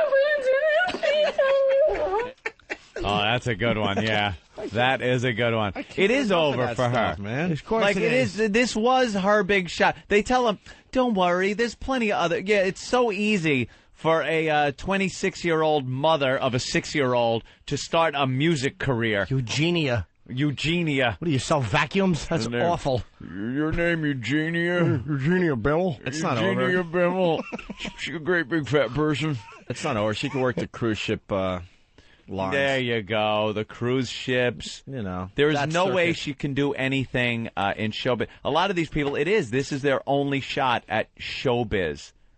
That's why the show is so successful. She should put on white shoes and sing "Hello, my baby" on a ship. Speaking of crying, there's a guy that used to be our friend that's very close to crying openly. Oh. He has no idea what he started. And right about now he's thinking, all right, well, it's been a tough week. It's gotta calm down, right? Of course, they don't have fans. Opie and Anthony don't have any fans. There are no listeners. So how many and how long could this actually go on? Let's not forget, Scott Farrell, you said bring it on, and you also said that we didn't have many listeners. And they were fags. And our army was a joke, and you could handle anything, right? How about handling about 700 people just for pure recreation and fun, fucking with you. Fucking with you nonstop. I popped into the room last night, and it was just it's so much fun to see what goes on. First of all, you get to listen. You're listening to Farrell's show. Right. For free, by the way. Everyone's listening to Farrell's show for free. For free. That's what's going on, by the way, Scott. Yeah. Because I guess he's bringing up that we're driving people. Oh, it's like, yeah, this is great. People listening. Come on, subscribe. No, it's not subscribers. They're listening for free. For free. That's 700 subscriptions that aren't being made to Sirius. No one is buying that fucking horse trailer-sized unit to listen to your dog shit show. That is 700 people with XM subscriptions fucking with you, listening to your program, commenting on how much it sucks, and how they couldn't listen to it if it wasn't so much fun to fuck with you. It's the whole interactive thing that makes it fun. Yep. So, yeah, I don't think you have to worry about them. I don't think we have to worry about any of our listeners going, wow, this is great radio. You know, we're not stupid. We wouldn't send over our listeners to people we thought were better than us and did a great show. That would be really dumb on our part, wouldn't it? Yeah. Hey, listen to this guy. Hey, they're really good. Fuck O&A. Gee, that backfired. That isn't going to happen. You know that a lot of radio guys make that exact mistake? Yes, they do. Exact mistake. But there is no fear in that happening here because you stink. And not only do you stink, but you've melted down. The pests have gotten to this guy so badly that he can't even do the show he wants to do. He gets on. He starts rambling about shit, which I guess is his show. That's what he does. He's got a hole with him now. Hole, of course, the woman that keeps everything under control. Oh, now that's it, boy. I'm glad. I bet you love signing up with Sirius. There, they saddled you with a hole. That's wonderful to calm your ass down, and it's working so well. Wait. Oh, now a hole and a dump button. Yeah, and the pests have just stepped up, man. Like I said, you know you're right. Yeah, over 700 of these guys nonstop on the phones. You guys have to stop. Oh no, they won't. No, it's not funny. Farrell is incapable of carrying on Stop it. A coherent conversation because he's a self-centered. I can't take this. I gotta say, you gotta stop. Now, no, we're not going to stop. He's a self-centered ass. Who really has some kind of attention deficit disorder. I don't know what it is, but he cannot speak about a subject long enough for anyone to even give a shit what he's saying. He can't pump out enough facts about anything. He can't make it interesting. So what he does is takes a lot of calls and babbles quickly with a caller, and I guess that's fooled people over the years that it was good radio. You the man. How can I be the man when you the man? Right. Oh, we're both the man, are we? Yeah, but he says it fast. Nah, but it's kind of cool, though. That's like the whole, like, I'm the man. But I want to be the man. Yeah. But no, you the man. How can I be the man when you the man? You know. And then someone will call up and go like... that's funny. Someone will go... Hey, Farrell, how you doing, man? I was hanging out drinking at some bar last night, and I picked up this chick, and I banged her. Let me tell you something about picking up chicks and banging them. I was at the bar the other night drinking a little Jameson, and boy, I picked up this chick, and let me tell you, she was so fucking hot and sexy. I was just banging this bro, and then a friend came over, and I started fucking her, too, and What? I'm talking to those guys. They're a bunch of fams. Those guys are a bunch of fams. No, you Is that didn't. what you did, stupid? Or was it you cleaned out diapers and got nagged at? Mr. Mom, that's what you did. Right. You fucking took the baby formula out of the fridge, heated it up, shoved it in your baby's face, and got nagged at by your wife. Hey! That's what you did last night. You got any baby wipes? There's shit all over the rug. Is that what you did, rock and roll? Clean it up, clean it up, clean it up, clean it up. What happened to shake it up? So the pests just jumped on it. It's really their show at this point. Of course now it is. Here's what's serious. And that's what I was trying to explain earlier. It's not about just this 4-hour bit of time we do every day. The Opie and Anthony experience is now 24 hours a day. It's 24 hours a day. It's a lifestyle, man.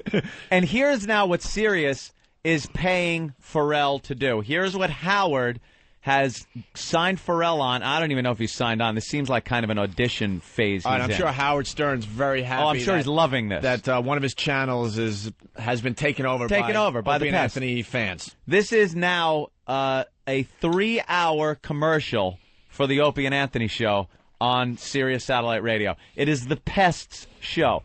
You know how Howard is scrambling to try to find any programming to fill his channels, and he can't do it? We, on the other hand, like to get our peripheral players, the Pests, but not tie up our channel with them. That's right. So we'll tie up Howard's channels with them. That's right. They have their own show, the Pests, O&A Pests, on Sirius Satellite Radio. And Scott, that's why they're not going to go away. They realize it's now their show. From 8 to 11 p.m. They have completely taken over your show. Yep. And don't think they're just going to go away. They won't go away. They feed off whores. of it. They're attention whores. They feed off of this shit. They enjoy it. They love the recognition that they get. They love being able to get on and rag you. They love abusing people. Right. They're fucking... That's Pest. The name is Pest. That's the difference. That's the difference. It's a little weird virus thing, and now it's taken over your channel. There. Now, Pharrell is incapable of doing a show without taking a lot of callers. He can't carry on a conversation. He's got the hole in there, but they're from two different fucking worlds. Whenever they try to converse with each other, it's embarrassing to listen to. It You really can't is. No fucking chemistry. listen to it. Because he can't talk to anyone. He's too self-centered. He could talk to callers because he's got what he thinks is complete control over. How can I be the man when you're the man? How can I be the man when you're the man? I'm the man. No, how can I be the man when you're the man? So they've taken That never gets old. the callers out of the mix. They set them up, and then they punch them right in the face. How many Opie and it's Anthony hysterical. callers got through a couple days ago? All right, last night... well, I want to know if last night set the record. Well, 2 nights ago was, I think, 48? 48 or so? 48. Last night was 57 pests got through a total of 2 supposedly legitimate callers got through, and they were obviously, and don't even fucking try to deny this, set up calls. It was a couple of friends of his. He knew their name. They were from Florida. He's like, me and Bob used to hang out there, whatever. Dude, remember we used to drink in that place? Let me tell you about a time I was drinking so much Jameson I couldn't even see. He had to carry me out of the joint. I'm such a party animal. You were crazy. Yeah, that's me. Shut up. You're the man. Yeah, I'm the man cleaning the diapers, getting bitched up by the wife. You're a hack. And the pests now own your fucking show. Is it true they went to like a 20-minute interview or something, taped interview? Here's what happened. The pests got on. Guys, you're getting really close to blowing up this guy's gig. They said the only line they want him on is the unemployment line. I mean, they are dead set on getting this guy off that fucking show, making him lose his gig. That's what the pests want to do, and they completely have the power to do it. It is amazing. The shit I watched, I was howling.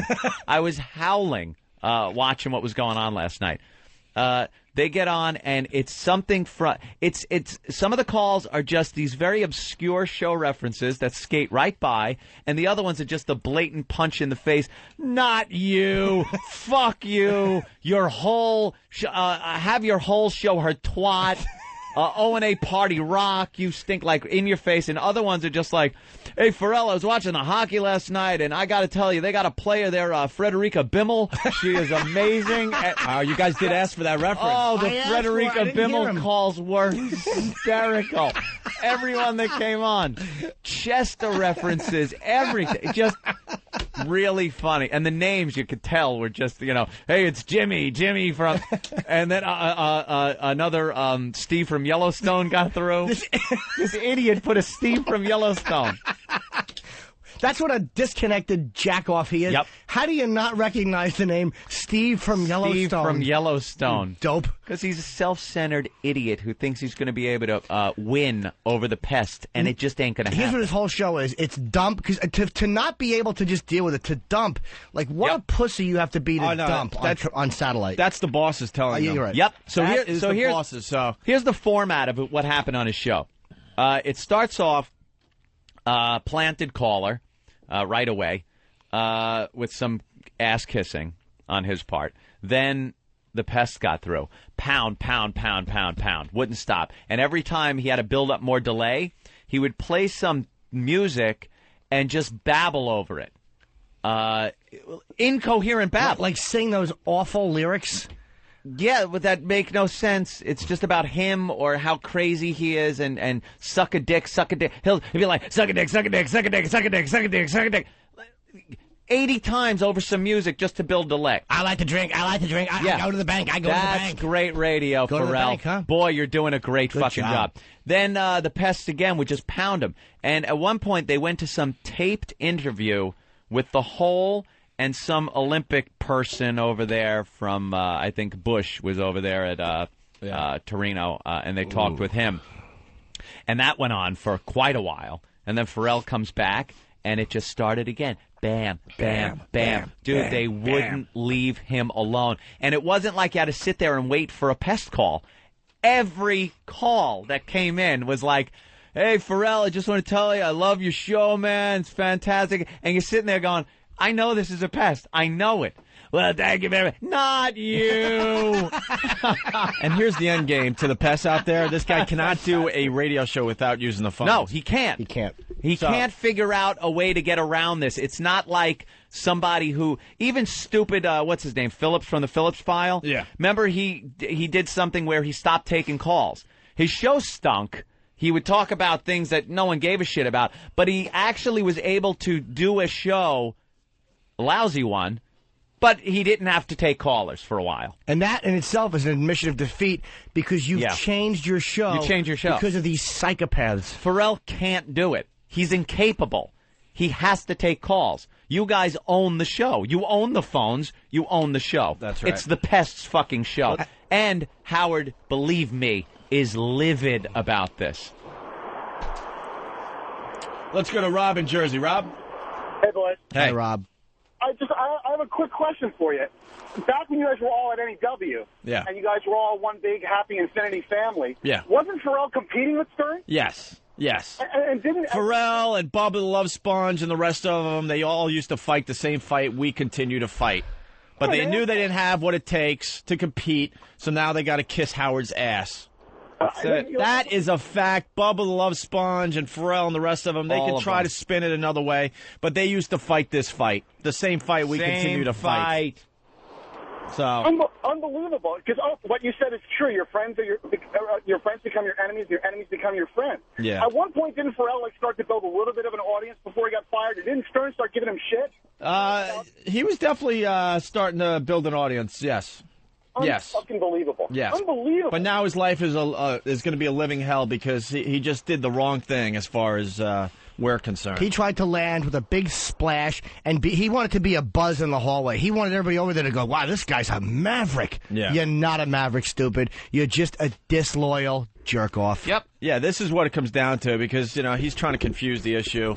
He could have went over there, obviously. We're not trying to prevent people from working. Jim Brewer was a huge friend of ours, and he just decided, he had a better opportunity over there. He went over there. He's doing his show. Fine. And he's leaving us alone. He's not attacking us or anything like that. Because you don't have to bash us if you work there, and we don't have to bash you if you work over there. Especially if you call yourself a friend of ours, And then there was some stuff on his website where he's just trashing us, saying Howard's going to kick our ass. And, that got under our skin, obviously. Sure. We're not going to, pretend that doesn't get under our skin. Mm-hmm. And then he goes on Howard's show and just, decides to trash us. It's like, what are you doing? What are you doing? If you can't be funny without he's not a funny guy, and so he probably is afraid of bombing on that show. Yeah. So he figured, this is how I'll gain acceptance. I'll trash these guys who are friends, and it's just. And that's the issue, by the way. Here's there. He could have went there, did his show, and just moved on with his career without going after us, and I think we would have been all right. Yeah. Here's another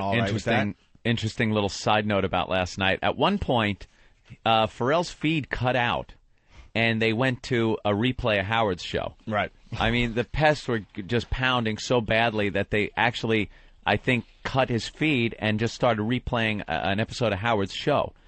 And during that time, I heard Howard talking about how a lot of his listeners are calling him and writing him and saying that they want more Howard. They want, they're paying, they bought the Sirius for Howard. They want more Howard. So Howard is considering replaying his show in Afternoon Drive, where Bubba is right now. How long did you think this would take? I thought it was going to be a little longer. Bubba. Just a little longer. Hey, Bubba, still happy? Bubba, happy over there? Happy over there, anchoring the afternoons for the fucking month that it lasted? Because let me tell you something. You work for Howard fucking Stern. When Howard wants something and he's in charge, he gets it. He wants your shift. You're going to be moved to the shittiest slot in radio. Middays. Fucking middays. Middays. You still happy? Yo, it's Howard in the morning and Bubba in the afternoons for a month. He's going to fucking replay his show in afternoons. He was talking about it, and he goes, because a lot of people drive in, they listen to the show, or they miss some of it, and they want to listen on the way driving home. He goes, but Bubba's on in the afternoons. I don't know how he'd feel. Maybe would he be pissed if he did middays? Like Howard's thinking all this out on the air. How long before his fucking show is an afternoon drive? You happy, Bubba? You feeling that respect that Howard's giving you as you kiss his fucking ass? He's giving you no respect. You know what he's going to give you? Middays. Have fun with it. Bye-bye. And if you were doing so well in afternoons, he wouldn't want to move you. You're fucking done. He's moving you. It's all about Howard. It's not about Bubba. It's not about fucking Pharrell. They're just people that are trying to fill time on 2 channels, 48 hours of programming in a 24-hour period Howard's got to fill. That's what he's got to fill. And he's got Bubba and Pharrell doing it right now. And shows about his show. Here's something I found out. Do you know that Howard's show runs? After Howard's show, Boy Gary and another guy do a show about the show. You just heard. They sit down and talk about the show you just heard. Well, this is what we do now. We're going to do a show. Yeah. And then we're going to have a show about the show we just did. And then we're going to trump them and have a show about the show that was about the show that we just did. Because that show, I don't think the show about the show would be interesting, but the show about the show about the show. Now you're talking. Now we're on to something. And then, guys, I wanted to pitch this all year, but I want to do a show about what I think tomorrow's show is going to be about. No one's doing a show before the show. Jimmy Norton foreshadowing. The show before the show. How can I be the man when you're the man? How can I... This is the innovative radio. This is the... This is scrambling for programming that just isn't available out there. Hey, all right. Everyone is very anxious. They're telling us to shut up and get to the really funny phone calls. Go fuck yourself. Yeah, what are you going to do, prank call us? Psycho Brett, what's up? No, what's Hate up? them. Don't forget about the end of the night when we did nothing but the silent treatment. Oh, yeah, that was another one. Oh, I was the last final call. And all you hear him go, hello, hello, anybody there? Okay, later, douchebag. Dude, they played this silent game with him. It was just every call. They would call up and he'd be like, yeah, you're around. And Pharrell calls it like his speed round thing. It's the last 10 minutes of his show is nothing but plunking phone lines down and trying to do this stream of consciousness with his callers. Man, like a caller would go something like, hey, Pharrell, what about the hockey? What about the American hockey team? Let me tell you what those guys are. And then boom, another caller. And he tries to do that, and they completely destroyed it because he'd be like, you're on the air. Hello? Hello? You want it? All right, you're not on the air. Next caller, you're on the air with Pharrell. Hey, shake it up, shake it up. Hello? Hello? He turned into Krusty. Fucking pissed.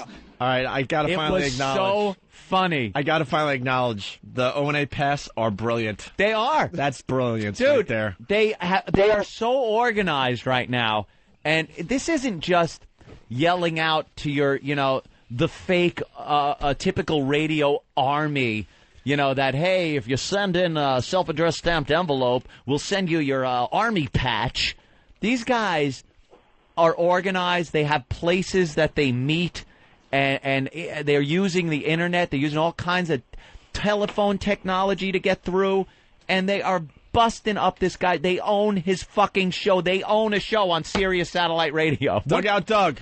What's up, gentlemen? How does it feel to have your own radio show? It is fabulous, guys. It is absolutely Not wonderful. just you. I don't want to, but you guys have your own radio show. Opie, I don't know if you've touched the Pal Talk yet. I haven't heard you talk much about it. I'm thinking about getting this Pal Talk. I hear it's pretty cool. Anthony was there last night, and he can attest to the fact that when he goes off on his the fucking cornholio meltdown, whatever he does to build up his dump again, there is nothing like watching 100 little faces on your screen smile.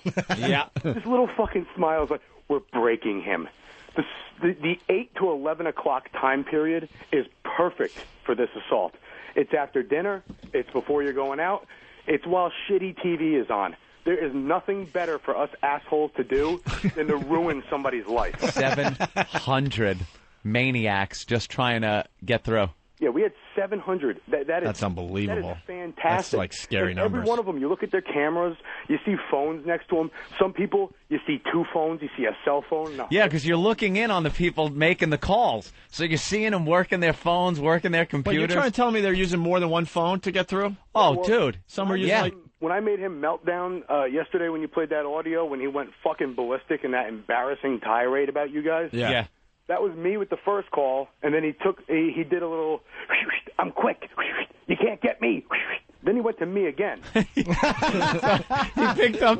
picked up Doug twice in a row. Oh, I was wondering about that yesterday because I'm like, why is he still on the line? He went to another call and it happened to be you on the other line too. Guys are using dialing programs on their computers. Yeah. So they're using everything. They're organized. They come up with ideas. Because there are sometimes you go in to make a prank call or something, and you don't have a good idea.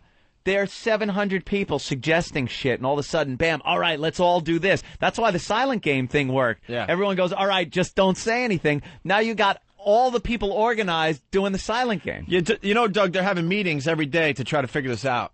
And so far, you guys have just won. Oh, There's no way to stop. It's a slaughter. They're owned. They're not happy that they're getting O&A references on the air and Opie and Anthony references on the air. They wouldn't like it on one of their oldies channels. Never mind fucking Howard's channel. Right. And believe me, they know he started this. They know he opened his big mouth, and they know he brought this on himself. They're not stupid. Right. You guys got to understand, too, you guys keep explaining the whole reasoning behind it. Now, the pests love you guys, and we love the show. We don't care about the reasons. We're just happy we're fucking ruining someone's life. There's the mentality, people. There it is. And that's what scares us. Yeah. I love when when the critics or the people that are being attacked say, oh, they're a bunch of puppets for O&A. It's like, no, believe me, I wish they were. It's much more frightening than that. They just enjoy fucking with people. You're listening to the only radio show where the fans will eat the host eventually. Yeah. Yeah, we're actually coming up with a list of demands right now. It's not going to be another. And they'll be given. It's not going to be another show with their fans. It's going to be our own fans that decide one day to just eat us. They're all going to show up dressed like a female praying mantis. You're going to fuck them, and they're going to bite your head off and spit it out. I think we'll have it on Friday, but it's nothing really big. Something like, re-talk about the pest radio, maybe some color units for some of us, GM cars for the generals, shit like that. There you go. Nothing really big. Doug, keep your eye on the prize. Yes. All right. Mikey Gaga is banned, by the way. Well, he wrote an email and says, I can't face the truth that we did the same thing to Ron and Fez. I'm sorry, did we hire Ron and Fez and they were doing afternoon drive and then we kicked them to middays? Is that what happened? No, no. Or did they come on board and do middays because that's the way it is, and that's the way it worked out here at on our. Let me explain something about Ron and Fez. We love Ron with and our Fez. show. They're unbelievable. Their show is great, and yes, they're in middays right now, and yes, a lot of their fans are frustrated by that. But there's a much bigger picture that's happening here. Right. And that was supposed to be put in place already, but something happened, so it's delayed. That's Things all I can are say. in the works. Things are in the works, and Ron and Fez knew that going into this. And they also have part of Morning Drive on the West Coast. It's like we're splitting Morning Drive and Ron and Fez. And we did, and we didn't tell them that they were in afternoon drive, put them there, and then boot them out like Howie is going to do with Bubba. It's different. Trust me, we can't play our hand right now, but it's much different. Mikey Gaga. you're already on the ban list. Never again. No. Hey, no. He's just sticking up for Ron and Fez. Banned. I respect that. He's just sticking up for Ron and Fez. I would respect it if he asked respectfully. I don't like his implication. Didn't ask respect. And not only that. No, I respect that. Now I'm blocking him so he can't even IM me back. No. The guy's dead. I'm like fucking Stalin. Yep. The guy never existed now. He didn't. He never existed. Attaboy, Ed. Take him out of the history books. Kind of like they're Bye-bye. do with Harry. Good old Harry. Yeah. Let's get back to Harry. All right, Doug, thank you. Yeah, big thanks to everybody that comes out there. We'll be doing it again tonight. Thanks to everybody, because there's a whole post-production crew, too. Yeah. We've got, because we prep the audio for you guys. That's right. Now, post-production. Yeah, they get through with the assault. It's all recorded. And then various pests, edit the clips down and post them on websites readily available for download. Do we got all those? I only got like 12. We could do this for the rest of the show. Oh my God, dude! There's so many clips. Just went through and gotten the best ones, and you gotta help us out and tell us which ones are the best ones. Yeah, we got to go through them because we still got to do quality radio here. And 9 o'clock to 10 o'clock tonight, hopefully once again will be Frederica Bimmel Hour. Look, they're even programming their own channel. Yeah, they're programming. I have I'm going to have another request, but one request I have tonight is I'd like to get in your grandson, Frank. Oh, your grandson, Frank. Okay, there's the mission for tonight. Yeah. Your grandson, Frank. And it doesn't end here, by the way. Howard, we're coming to get you. Yeah. Yes. Just get rid of a few of the peripheral players we're still the beginning. We're still training the troops. Yeah. All right. Thank you, Doug. Thanks, sweetie pie. All right. Here we go. The calls from last night's show, finally. Frederica Bimmel Hour. Your grandson, Frank. When I hear that now tonight, I'm going to laugh my balls off. Here we go. I know this guy. He's a good man. It's Bleacher Creature Anthony from Section 39 at baseball's home office. He loves the Yankees. He's crazy. Let's get him under. Did we get him, Bleacher? Anthony. Yo. Hey. Yo, what's going on? Who is this? It's Pharrell. Who is Pharrell, this? what's going on, bro? Hey, party rock. I know, yeah. Everybody's going to the party. I'll meet you there, man. You buy me drinks all night. That'll be great. Oh, into the sanitarium, you fat motherfucking unemployed loser. You have fucking nothing to take a fuck you in 5 years. Because you got a little dick, and it's got a little bit of yellow cheese custard on the end of it. You got a little dick tip. Fuck you, little dick tip. Fuck you. Fuck you, little dick tip. Custard dick. Fuck you. Fuck you. How do you like it? Wait, what is he doing? Compelling radio. Dude. What is he doing? That is all night long. See, that right there was a piece of all fucking night long on his show. He would take calls. And the guy was a nice reference. Who is this? Who is this, he says. And he got an O&A party. And he gets an O&A party rocking. Pharrell loses his mind, plays the music bed, and does that inane babble, what means nothing, until the delay builds back up, and then goes back to a caller. It's a pest. Does it again. That all night long. They own the show. Jeff in Ohio, go ahead. You're on fast forward. Grrr. I got some grrr for you on your face. Anyway, you're on. Go ahead. Simple. Steve Grrr. Looks like Pharrell's got XM in his car, by the way. He knows all the O&A references. There were a couple of bears calling last night. Grrr. I got to hear that again. Jeff in Ohio, go ahead. You're on fast forward. Grrr. I got some grrr for you on your face. Anyway, you're on. Go ahead. Ooh. I got some grrr for you on your face. Wow. Wow, that's harsh. He has nothing. He has nothing. He does not know how to respond to this. You guys own him. What's up, You Ben? own the show. It's your show, Pest. Your fucking show. This guy's going to explode. He's going to lose his fucking mind. Or they're going to say, that's enough, fuck this guy, and throw him right out on his ass where he belongs. Beat it. And we like a good challenge. He was the one that said, bring it on. Bring it on. All right. This is it. An army of fags. That's what he said. Bring it on. They got nothing. Well, you asked for it. You got it. When you say bring it on, this is the it. This is the it. You got it. Who is this? Who is this? The next one's going to make you guys laugh really hard. Oh, no. Let's go to Scott in Cincinnati, Ohio, to Queen City. What's happening? Hey, what's going on, Pharrell? How are you, dude? I'm doing all right, man. I'm just getting drunk listening to your show. Cool, man. I just got to ask you, what do you think about the whole Frederica Bimmel situation? I think that she's a whore. You guys requested it, and there it was. Frederica Bimmel. Oh, shit. It's too goddamn funny. Oh, Frederica Bimmel situation. Like there's a big situation. Oh, she's just a fat girl with diamonds cut out of her back. What a pretty name. Frederica Bimmel. And I got a request, too. I don't know if any of these got through, but did anybody do any woodges? I don't think I heard any woodges. We need some woodges and some your grandson Frank's. Ray in New Mexico. Hey, guys, what's going on, man? Hey, Ray. Hey, man, I've been listening to the show about 2 months. It's the greatest show. But, hey, man, I got to question you. If, let's say Pharrell came on and said, hey, I'm sorry, I fucked up. I apologize to you guys in the past. Think you call up the past, or is it too late for that? Ray, you're a silly, silly man, Ray. I know. It's out of our hands. Don't you know that? I know, but I don't know. I'm supposed to. I don't want to admit this, but it's out of our hands. Yep. When the pests decide to do something, it's out of our hands. Well, listen, man, you guys got a great show, and I've been listening for about 2 months, and it's the funniest shit. Well, you guys take it easy. Thanks a lot. They will decide when it's over, and probably when they just get bored. And that could be another week, or it could be a year. You never know. I think they're on a mission to get this guy thrown the fuck out of there. Because he was a friend. He was a friend who turned completely unprovoked. I liked him a lot. I know you guys liked him a lot. We hung with him. This is not like Phillips or Shannon Burke, guys that just talk shit that we fought with. He's a guy who was like a friend and just for no reason turned on us and really trashed us and meant it. And it's like, this is a totally different situation.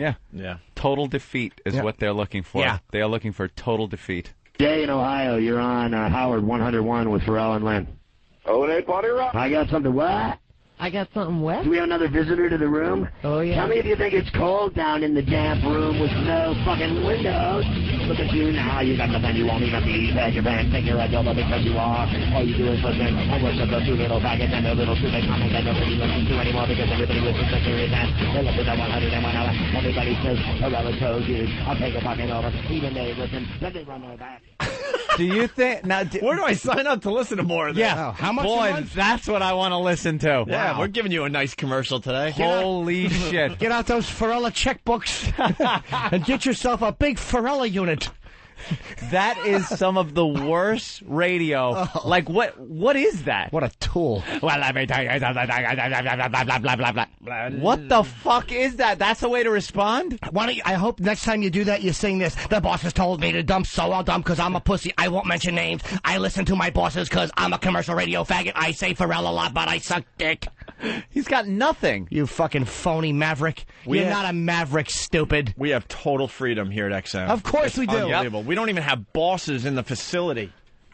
Nope. We don't even have bosses. Never once has ELO or any of them called and said, hey, guys, let's not. As long as we're not slandering people or fuck it, they don't. The lawyers once in a while about some legal shit, but they never tell us, don't talk about this. We don't even have bosses in the building. Well, Hawk. He's who I listen to. Sorry, I didn't mean to laugh too hard there. Let's go to Raleigh. Joe, you're on in Raleigh. Go ahead. Hey, what's up, Scott? Hey, how are you? I'm all right, man. I gotta ask your opinion on something. I was listening to a local radio show here this morning, and they had this girl on, Frederica Bimmel. Yeah, I think she played it too. She was a big fat chick, right? I think she scored 20 a game. Frederica Bimmel references were killing me. And he's a dummy. He doesn't know what it means, and yet the second time he hears it, he's like, uh-oh. Yeah, now it must mean something. There's a problem. Yeah, now there's a problem. This is them fucking with me. Kaylee in Bloomington, Indiana, home of the Hoosiers. Hello. Hey, Kaylee. How you doing? I'm doing great. You know, I used to bang a lot of women in Bloomington. I fucked all over that town. Did you really? Yeah, I just wanted. He left his mark. I really just wanted to let it be known that I used to run that town. Do you remember Frederica Bimmel? I did, but she was so fat that I didn't really smell. It's gold. Dang box action. The goddamn pests have chicks too. They got plenty of chicks who are totally willing to do this, and the chicks seem so non-threatening when they call up. They get through screeners really easily. Pharrell would probably love to have chicks to talk to. Yeah, baby. And they get on and just tool you. They strap it on and stick it square up your ass with a Frederica Bimmel. How is it to do your fucking stupid, awful show with your finger over a dump button? Yeah, worrying that every single call you're taking is a pest, and the reality, it is. It really is. It really is every single call. Frederica. She got Frederica Bim out before he had to dump out of. You know his finger was right on the button. Frederica Bimmel. Frederica Bimmel. Dayton, Ohio. John, what's happening? Hey, what's going on, Pharrell? How are you? All I have to say is your mom's box. I got a nice box here. I'll tell you. You should see it. You know, your mom's box. Yeah, and he talks about the box he's got there, and she goes, you know. Oh. No. Hi, G. Oh, wait. No, come on. Yeah, you're the hole, I'm the hole. You're the hole, I'm the hole. Oh, Anthony. Hey, give me the hole, give me the hole, give me the hole. Shut up. Everyone's a maverick. I change diapers. Yeah. I wear a duster because I'm a douchebag. I have doe eyes and I'm with a hole. Come on, stop. That's right. Banged a lot of chicks there. Yeah, sure you did. Wow, you must have just been a big fuck machine. Lauren from Virginia. Hi. Hi, Lauren. It's a Pharrell caller. No, it really, truly is. Nice. Opie, get ready to dump in case she yells something. Oh, I know it's not because I didn't pick up the Pharrella phone. Pharrella phone. Yeah, Philadelphia, there's a lot of femmes down there. Are there? A lot of femmes. I was just Did wondering. you really fuck your way all over Indiana? Yeah, you were all cock and whiskey, huh, Maverick? Let's go, Lauren. I was just wondering why it is that Sirius seems to have all these rules and XM doesn't. Like, I'm really concerned because I don't want to lose you guys again. You were gone. Know why? Because they don't know how to have fun over there, and Howard's ego gets in the way of everything. Everything. We've worked for the same company as the guy. We know how he can fuck up a fun, happy situation. We came into New York, went to Infinity Broadcasting. We were having fun. And it was great to work for such a name company until we got on Howie's radar, and then it becomes a fucking chore. And that is what's happening over there. The guy's a control freak. He's an asshole. He's a two-faced motherfucker. And any of the guys he's got working for him, Bubba, Pharrell, are in the end going to realize that they've been fucked by this guy. It's unreal. It's already happening. His ego gets in the way, and it's really sad. The guy, Howard Stern, cannot take a joke. That's how this whole dumb war with him started. Yeah, take a joke. Anthony started goofing on him and doing the Howard Stern voice, and he couldn't handle it. And it was just funny radio. There was nothing vicious about it. No, it wasn't even vicious. It was just having about a good time. It was about like taking the Howie copter out to the Hamptons, things like that. It wasn't anything personal or vicious or anything. And then he just lost his mind, ran to Mel. You know the rest. What he should have done back then is embraced you guys and said, look, these guys are funny. We're in the same company. And fucking pointed out that you guys were funny. You know what I mean? Yeah. You don't get mad at somebody for pointing out that you're funny. It's just, there's just no reason to before someone really fucks us, before we really get fucked when it's just teetering, with a phone call, we're pretty much softies. We really are. If people call up or talk to us, we're willing to give the benefit of the doubt. As long as we haven't just been laid down and fucked in the ass, you know? There's a few people that did that. We just had Cowhead, right? Was accused of maybe absconding with one of our bits, the Mousetrap bit. And he called up and was like, dude, it's this, explain the whole thing, and it's fine. I was We like, all right, that's Cowhead. cool, man. We have no problem with He's Cowhead. a good dude. I like the Cowhead. He handled that perfectly, by the way. Right. Pharrell goes over there and badmouths us and bashes us. This is what he's going to get. Now it's too late. And it's not going to stop. Lauren, to answer your question, by the way, we do have a dump button here. We hit it once. To save ourselves from slander, that was it.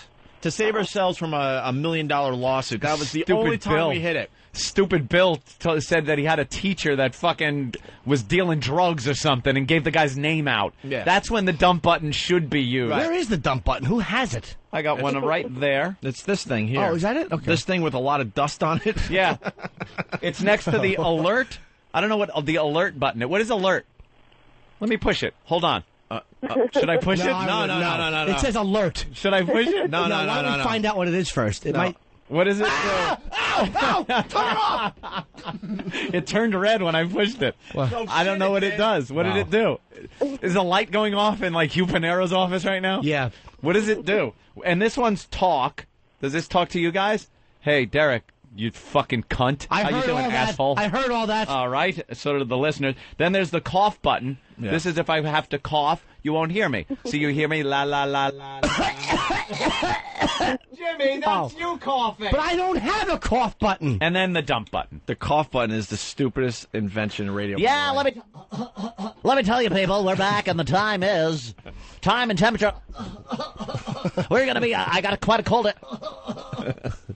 I never understood that because I the learned pros aren't supposed to cough on the air. I learned my radio from Brother Weeze, and he taught me the best lesson ever. It was just try to be yourself on the radio and let it all just fly. So if you have to cough, fart, belch, just Jimmy has a bloody ass fart button over there, which really disturbs me. But the professional broadcasters, they need to make sure the coughs don't make the air and stuff. So there's a cough button. Cough. But, Lauren, they're in deep trouble over there with censorship and all sorts of things because they didn't figure out this whole satellite radio thing. So they got very long delays. They're having meetings behind the scenes. They've already started censoring Howard. He'll start talking about that soon, I guarantee it. Yep. And there's other things they didn't do technically that's really going to screw them in the end. So that's why you're hearing all these, these dumps and stuff. They're on a very, very long delay to protect their asses. Well, I'm not hearing it because I don't listen, so I don't really give a shit. And then you got the Howard ego thing, Yeah, I could care less. All right. Just keep on doing what you guys doing, and we love you. Thank you. All right. We got to get to more of these calls. I mean, enough. Let's get back to the funny. I'm Mike in Jersey. Hello. Hey, Mike. Yo, buddy, what's happening? Not much. Party rock, dude. Okay. Party rock, dude. Party rock. What's a party rock? Just some chick with a Frederica and a fat smelly box. Hey, party rock, party rock. Check this out. Hey, party rock, Frederica, party rock. Wapner. I'm a fucking tool. Nobody listens to me. Frederica, party rock. Say that again. Hey, Mike. Yo. You want to do some sports betting? Yes. Go ahead. Auto racing. All right. That's where it's at to make money. I love it. How do you make money in NASCAR trying to pick the winner of a race or even pick who's going to be in the chase? It's impossible. Ramon. Who? Is he a driver? Did he make the 43 starting decisions for Daytona? I think he did.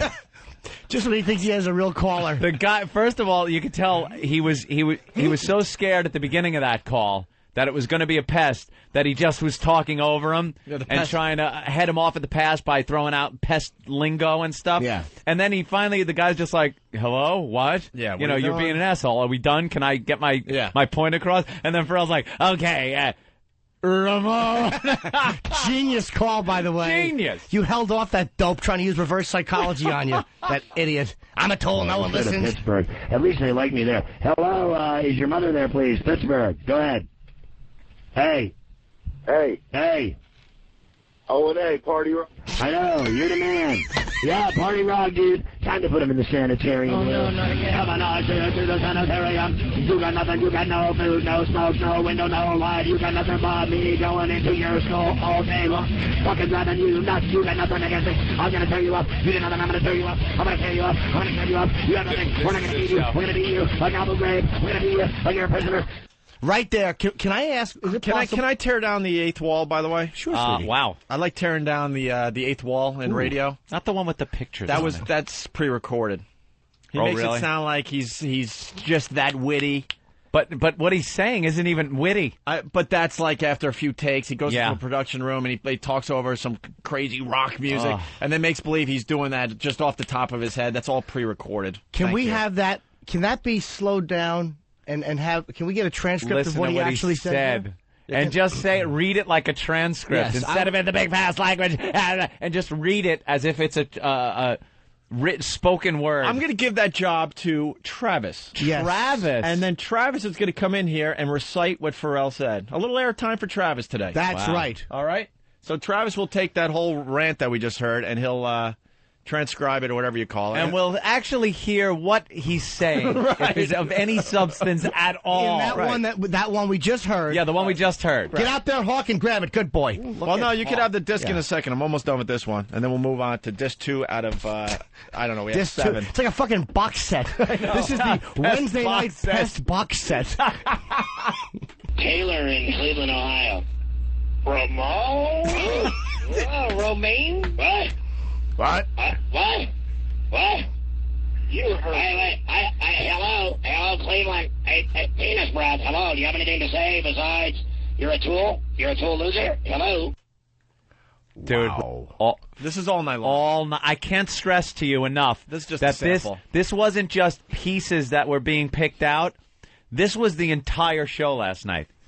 They are vicious fucking pestilence. Let's go to this watch in PA. Go ahead. Pharrell. Yo. I am so sociopathic, like Frederica Bimmel about this USA hockey tie today. Yeah, I'll bet you were. Sociopathic and Frederica Bimmel. Oh, what an asshole. Anyway, let's go to Bob. Bob is in New Jersey. What's happening? About the Devils? What do you want to know? I know I do. I'm so quick in your language. Dude, you learn how to be able to dance with the master. I'm your fucking maker. Remember that. I'm going to slap you bitches around like nobody's business. By the time I'm done with you, you'll all fucking dig me more than that Femi show you worship. Femi. Wow. Femi. Is that a catchphrase? Femi. He actually thinks he's beating up on the pests. He's the bad they boy own of your Shock show. Jocks. He doesn't own that. your show, stupid. Oh, Travis has gotten the disc. That's right. Wow. To start his little project. Let me show you. I'll show you which one that was. It was your homework assignment, 9. Travis. Yep. 9. Yeah. And I want you to read this in a sheer bodysuit. In a luge suit. In your luge outfit. I want a goose outfit that the bad boy of figure skating was wearing. Hey, guys, let's make Monday luge day. Luge. I like it. We all come in with our tight-fitting luge outfits. Everybody's got to be on a luge. We're going to get on a luge and go down there with my cognitive. I ride a luge. Bunch of femmes. A femme. The Pharrell luge. Pharrell luge. Is that what we are, Scott? Yeah. Are we? Are we femmes? Huh, Scott? Who's the femme, Scott? Yeah. I mean, the guy who gets a knuckle in his ass or the guy that scoops shit out of a diaper? I vote for both. All right, here we go. Hello, Wet Ass Radio. Go on. Hello, you're on. Another bear call.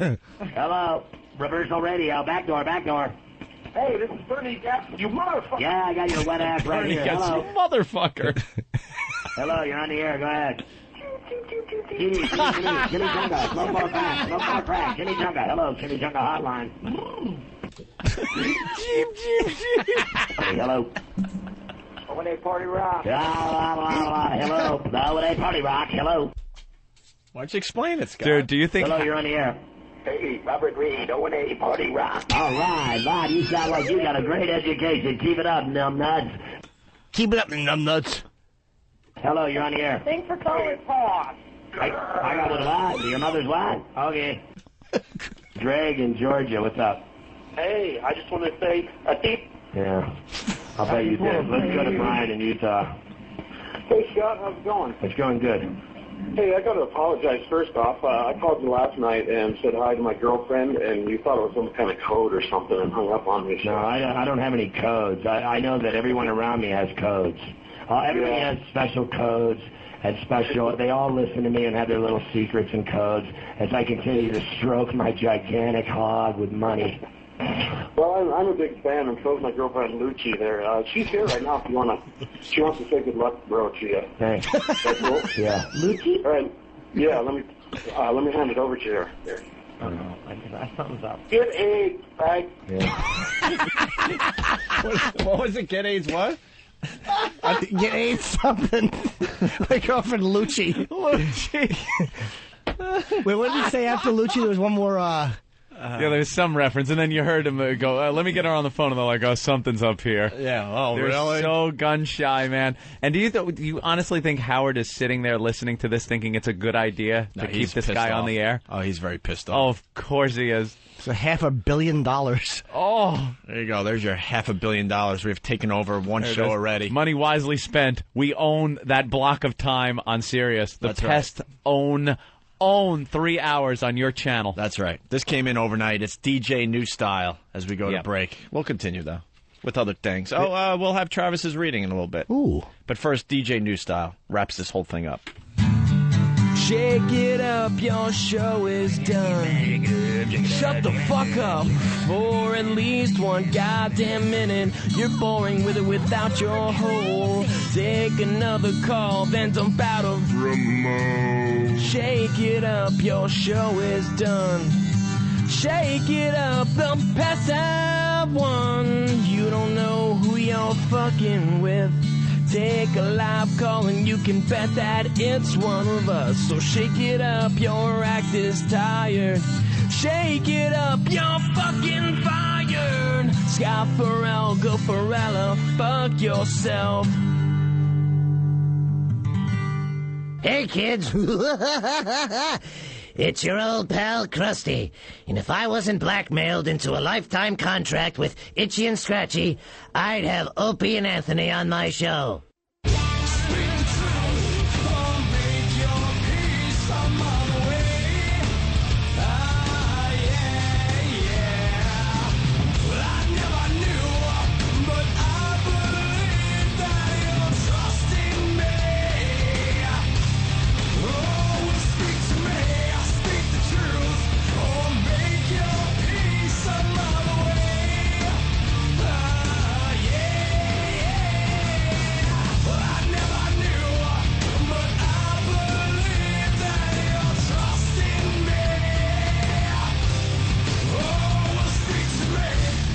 Hey, that's pretty cool. A taste of the latest song by Godsmack. That's Speak. Nice. Some old pals still doing very, very, very well. This is the Opie and Anthony program. It's the One virus spreading across America. We have audio of Z100, the spit water bit from John. The spit water bit. Right, okay. The guys put water in their mouths, and they listened to a joke, and the object was to tell a joke funny enough to have them spit water in their hole's face. Yeah. Because they got a hole over there? Yeah. Of course they do. Yeah. This is what you get for free, by the way. That's the ones that fucked over Christina Nagy, who had been there for a long time. Yeah. And they dumped her for somebody younger, and she got a good gig at Light. But I like her. It kind of sucked. She's very cool, actually. She's really nice. She's a very, very cool chick in radio. All right, well, here's... Feeling your kashi? Mm-hmm. It's all over his mouth. He's like a child. So we were talking about this a little earlier, and now here's the actual audio. All right. All right, good morning, Mike. How you doing? How you doing? All right, now you have to make Carolina laugh with your joke. Now, get the microphone out of the way. Okay. Okay, water in mouth. Okay, tell Carolina your joke, Mike. It better be funny. This is Mike Durant from Wayne, New Jersey. What is the difference between beer nuts and deer nuts? What's the difference between... Well, she doesn't know what. What is it? Beer nuts are $1.25 and deer nuts are under $1. Oh, my... I got douche chills. I'm embarrassed. Why? Because I opened with that joke? Oh, my God. No, she's got the water in her mouth. Yeah, she has the water in her mouth. Of course, because it would be funny to have a woman's face spit in, so they won't do that. Right. She's got the water in her mouth. I thought that was a little, not like them. Right. Like when the guy described it, to have the two guys spit water in in the hole's face, because that was kind of annoying me that it was kind of funny. So it sounds like she just kind of, blew some dude, and she's trying to figure out what she's going to do with this. Yeah. Right. And deer nuts. What's the difference between... Well, she doesn't know what. What is it? Beer nuts are $1.25 and deer nuts are under $1.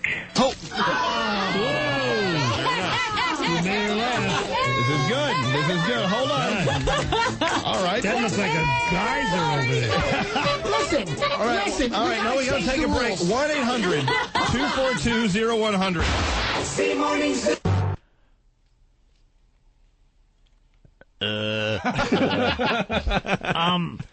What was that? Did you really laugh? Yeah. Did you? It was that funny. Under a Buck Norton. I heard him, Ralph. Night on a dog. And that's a take on the old Ron and Fez bit that we played. You have no sense of humor.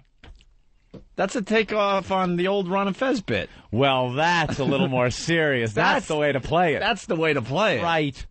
You get some fat dude in a kiddie pool, and he's completely naked, and he's filled up with water from an enema. An enema up his, of course, up his ass. You fill him up with water, and you tell him jokes in round-robin fashion until he just blows shit out his ass. That's how you play that. Oh, I have a... Well, I guess that's how you... And you know what? Ron and Fez did that on free radio, too. Yeah. Yeah, that was free radio. That was free radio back in the day. Fucking lunatics. No wonder we all ended up without jobs. Yeah. Hey, Fez, he's going to shit all over. All right, Ronnie. Hey, watch out for the shit there, Fez. Hey, buddy, don't shit in the pool. Yeah. And they blame us. They were one show away from blowing themselves up. Yeah, that was Let's be honest much. here. All right. Hey, we got some Tom Leykis audio. Oh. And then we got to get into the gay music. This is fun. This is like other radio people hour. Well, it's an ongoing theme with us. We hate guys that use fake voices to do radio. Phonies. When I was in L.A. and I was hanging with this gal, we would listen to Tom Leykis. And was it the girl from the beach that you liked? That ignored you and you kind of were a little heartbroken about it? Well, you know, just confirmation number 151 that I'm ugly. I don't want to bring it up, but no. Did. I remember we would play the Tom Leykis, and she couldn't get over how much I hated him, and then she started to laugh every time he talked. She's like, he really does do that. She couldn't get over that a guy is that phony. Yeah, the fake voice. 1-800-TOM. And I remembered, because I'm always thinking show prep, that I had seen on Penn and Teller's Bullshit, a show about family values, I think. Tom Leykis was a guest. Hold on. You brought a bit to the show? Oh, I brought many bits to the show. Wow. The whole bit about Kashi cereal. Yeah. Remember that one? That was a bit that we wish we had back. Well, that's a good. But I was watching Penn and Teller's Bullshit. Hairdo. And they showed the hairdo is more than a bit. It's a lifestyle. Nutty Jim. You really brought this to the show? Well, Hawk brought it, but I couldn't find it. I have the CD thing. And I said, no, I mean you did show prep for this radio show. Oh, yeah. I do it every day. You don't understand. I'm all about show when I'm home. Live show. I live show. Do you live show? They call me Show Jimmy. You live this radio program? Yeah, I mean, it's, Oh, Nutty Jim. Sorry, it just comes out when I get defensive. Did you think up any bits as you were getting the knuckle up your ass last night? Yeah, was the show on your mind then? You bet it was. Because sometimes I go to the gym and I'm on a treadmill or something, and the ideas just start flowing. So I'm assuming when you're getting massaged and a finger up your ass, knuckle deep, you get some ideas for the show. It's a close your eyes, and here's the bit. I'm on a massage table, and all of you are behind me with gloves, and I have to guess whose knuckle it is by the jewelry you have on your finger. Steve is easy. Yes, it is, because he's got big rings. Big, thick finger, too. And I'd feel his hard on against my feet. Yeah. Anyway. E-Rock, you'd smell bacon. And so I heard this audio, and I heard Tom Leykis talk regular, and then I heard they showed a clip of him standing there. He's just such a fat cunt. He stands there like just this genius can't be contained. Yeah. Standing there talking like a stiff fatso with sunglasses. Sunglasses in a studio. Yeah. Oh, what a! This is going to be to no surprise to anyone, but we had our run-ins with Tom Leykis too. Yeah. He's a douche. Like I said it before, radio and professional wrestling are the only two occupations where people act like this for some reason. We still have a list of people we never touched. Yeah, I know. You know, but it does look ugly at times. You never, at any moment, any of those people we never touched can slam a chair into our face and throw us over the ropes. Right. It's just the way this business is. Hey, I need to get a cheap plug in. John in Northport. John. Hey, what's up? What's up, John? I was at FH Riley's the other night. It was top notch. My brother's restaurant. Top notch. Top notch. Dinner. Did you like the food? Yeah, it was great. Yeah, the food is getting rave reviews at FH Riley's. Yeah. A lot of people writing about it on the websites. The magician they have was he was out of control. The what? The magician. Oh, you saw Fast Eddie? Fast Eddie. Yeah. He is blowing up. He's so excited that we're talking about him on the radio show. Fast Eddie is my sister's father-in-law, and he walks around on Friday and Saturday nights and does tricks in, like, a tux. Yeah. He was unbelievable. He used to book Fast Eddie's comedy. It was a you bar. know him from back in the day, Me right? and Otto used to go there and do gigs for Fast Eddie. He was, like, one of the guys that was really nice to me early on. You know, when he owned that place, I probably hung out with you and didn't even know it. Because I was there all the time, especially when Otto and George performed at his old club. I was there every time he performed. You absolutely saw me because I was so Otto's weird. opening act. And one time they made fan shirts for me. It was the first time I ever had any kind of fan reaction. They brought T-shirts. I still have them that said "We Love You, Norton" stenciled, and it had like a stupid happy face. Oh, that's cool. With a crew cut painted on it. Yeah, well, now Fast Eddie, he had it with the club business, and now he does magic on the side and other things. And he helps us out at F.H. Riley's on the weekends. There's some magic. And then his son is behind the bar, and my sister's making the cheesecakes. It's a family affair. This is great. John, thanks for the props. Yeah, he's getting great reviews so far. All right, punching out. It's 400 New York Avenue in Huntington. I'll be there all weekend, and this weekend we bring T-shirts. I want to bring a girl there one night to have a dinner. What little date? A date. You know what I want to do? I want to get a field trip together, and we'll all go out there during the week. But I want to bring a date. You can bring a date. You need a girl. I shouldn't have cut my new hairdo off. It would be easy to get girls then. God, you cut that. Why? It was awful. It was lovely. They'd run their hands under it and go. Is that what they do? Pick up the telephone. Yuck. Douchebag. Last weekend, the gang from Pal Talk, all over the joint. I mean, all over the joint. Yep. Was Lucci and her large breasts there? Ooh, were they heavy looking? I don't know all the names like you guys. I just kind of recognized them, a few of them. They're and on camera. Stingray was there and a bunch of others. They had a good time, and they're going to make it their hangout from time to time. So thank you for that. Ooh. All right, so it's back to Penn and Teller bullshit with Tom Leykis. Yeah, just the phony fucking radio. If you've never heard, you got to play the audio of him talking real first. Real first? Okay. Yeah, I think so, yeah. This is Tom Leykis. For some reason, I don't get it. He's pretty big in L.A. Because in L.A. radio, I don't get it. I'll tell you why. Because this fucking phony rebel, these dummies in L.A. who listen to him, think that this guy, he's really taking the bull by the horns. This is their idea of what a rebel is. Because everything out there, because of show business, is very emasculated. So they think that this guy fucking tells it like it is. Leykis 101. Yeah, he's going to tell you about the how to handle women. Yeah. Yeah, with a Yule log and a fireplace in Boston. We haven't told the story in a while where he actually locked his studio before he started trashing us. Yeah. That's how brave he is. He was on NEW with us, and, it has to be said, we were the big stars at that station. I'm not trying to do a power trip thing here because people like to discuss that these days. Ooh. But the fact is we were doing very well and had huge ratings, and they brought other shows in. Yep. And Tom Leykis was such a cocky ass from the West Coast. He comes to New York and immediately just starts trashing us for no reason. We never met the guy or anything. Mm-hmm. And we were doing unbelievably well for the station. So it was like, why are you trashing us? This doesn't make sense, but whatever. So we're listening to him. Well, then we trashed him back, I guess. Yeah. Right? So then he trashed us, and he thought we left. He thought we left the station. We were sitting in our office drinking. Drinking and listening to him trash us. Yeah, and he's right down the hallway. So I look at Anthony like, that's it. And I get up, and I decide to confront him, okay? We're just going to rush into the studio and grab his mic and start calling him a fucking asshole. And I swear I believe that he thought we were already in our cars back to Long Island. But just in case, he had the studio locked because he wasn't positive. Yeah. But he thought he was safe to just give us a trashing and nothing would happen. So all of a sudden, we're outside the door and it's locked, and we just start screaming through the door. We're banging on the door.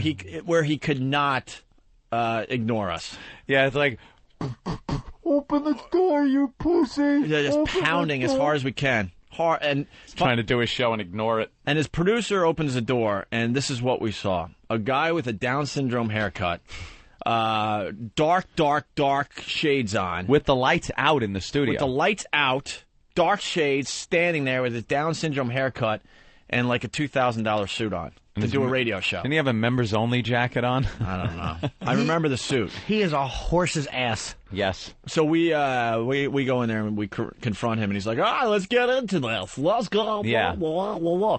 And I just let him have it. I blast him for a good, I don't know, maybe, I don't know anymore, maybe 30, 40 seconds. And all of a sudden he's like, that's it. That's it. And he turns our microphones off. Yeah, he wouldn't even let us talk. Of course he wouldn't.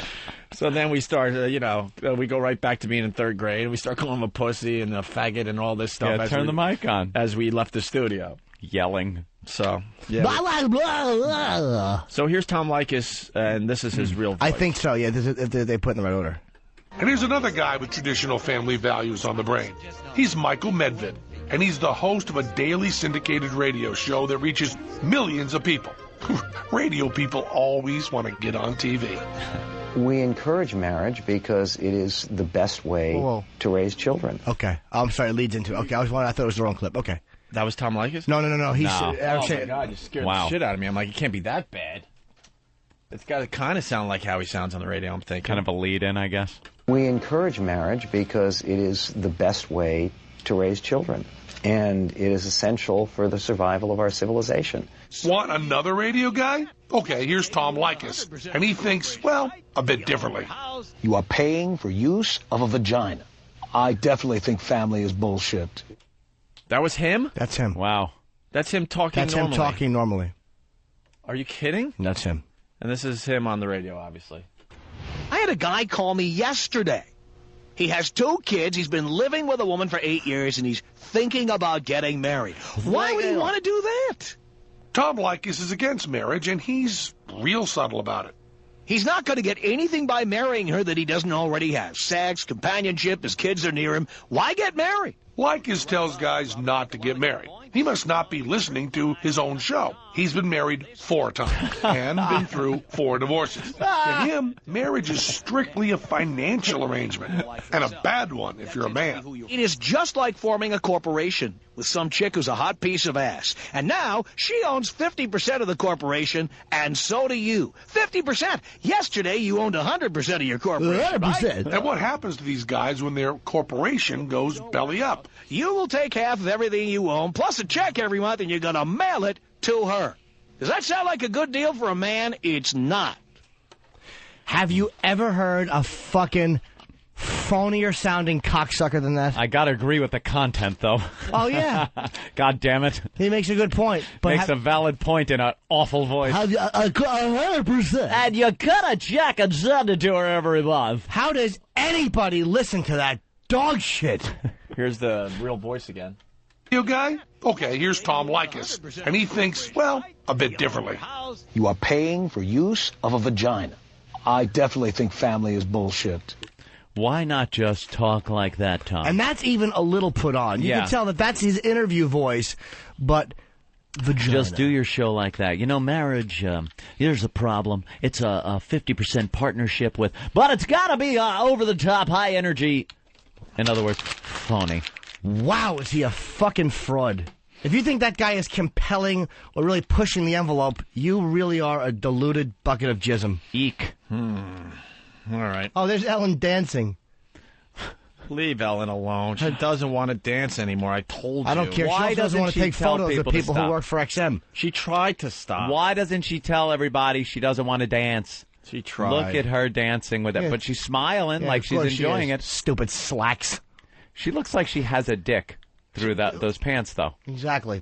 Like she's wearing slacks, like men's slacks. So you don't see camel toe. You see a little bulge. She's still dancing. God, wow. I hate the fun she's having. I'll bet you they told her to stop, and then she wanted to pipe back up. She's having way too much fun. You know what's great? She's a shark, too, and the audience is chum. She's just enjoying the hell out of herself. You know what this could be, though, for her? This is her ecstasy of gold. Good point. It's another few minutes she doesn't have to do. All right, shut up. Don't... don't. Isn't there a longer movie intro? But why would she dance so much? Back it up with the theme from Spartacus too before we come in, or don't give away all our secrets. Come on. Ben-Hur.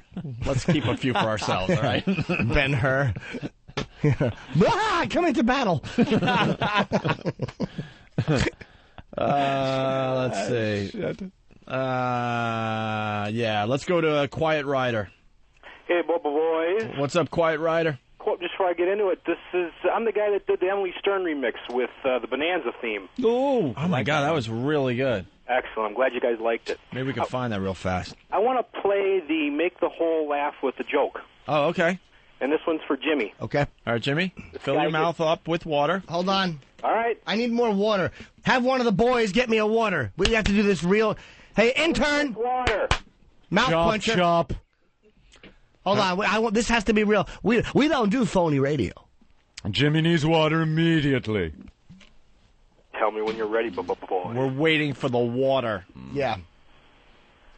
We're waiting and waiting. Wow, and waiting. look at that. Oh, wait, dude. Oh, brutal. Oh, he turned around like Hold an on. idiot. Well, let me. What did you just put that garbage can here for? In case he actually makes you spit. In case he really makes me spit? Wow. Can you please move that back? Man. This shit bag is not going to make me spit water. Man. Might be a very funny joke, Jimmy. All right, here we go. Quiet Rider. All right. You ready, Jimmy? Wait. Let's hear the water in I Jimmy's hope mouth. you not only drink water, but eat a little crow because of that statement. He's going to spit. I should have got a physical. Physical. That gurgling sound sounds like a normal weekend for Jimmy. Oh, we're going to take that, holding Jimmy? it. Mm-hmm. All right. There he goes. Here we go. All right, we're ready, Quiet Rider. All right. This guy gets a Frederica Bimmelcheeks. This is good. I just know this is going to end bad. I'm not... thanks, Quiet Rider. Go ahead. All right. This guy gets a hooker because he heard that she was really, really good in bed. And they're going at it, and the sex is really rough. I mean, her pussy, it hurts to have sex with this lady. So he's complaining, and he says to her, can't you do anything about this? And she says, just a minute. And she gets up and runs to the bathroom, and a couple minutes later she comes out, and they start going at it again. And it's smooth as silk, and he's just enjoying every minute of it. Pick the He scabs. says, what'd you do? You know, little lube, little Vaseline. What was it? She says, no, I just went in the bathroom, picked the scabs, and let the pus run. You know, if you ever try to fucking make me laugh with a dog shit joke like that again, I'll bite the bridge of your nose. Punching out, boys. Too late. And Jimmy You just dribbled all over yourself. I couldn't swallow fast enough to insult him. Yeah. Guys, good news. We got the transcript. Oh, I thought Travis was going to read this. You thought you were right, boss. What? Hold it. Why don't I have one? And why don't I either? Travis. And who's going to play the part of the whole? Because there's a whole part. You no transcript typing motherfucker. God damn it. We'll have E-Rock play the role of the whole. That's right. Hey, where's the original thing now? Because we have to, compare. Oh. Get the original thing right now. Let's get the thing. Wow. We play the thing, and then we do the transcript, and it all comes together. That's what happens. Now we're waiting for the thing. Yeah. Oh, my God.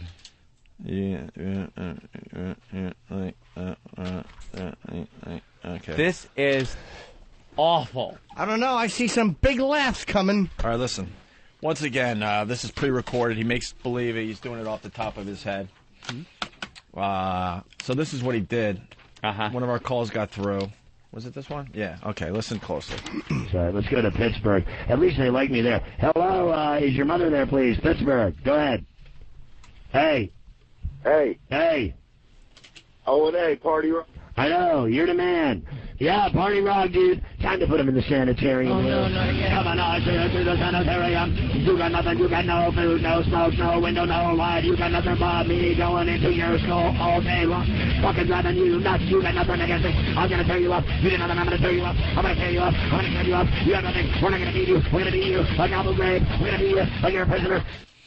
All right. And that was pre-recorded in a production room. Don't think for a minute that came off the top of his head. And even if it did, it's awful. Exactly.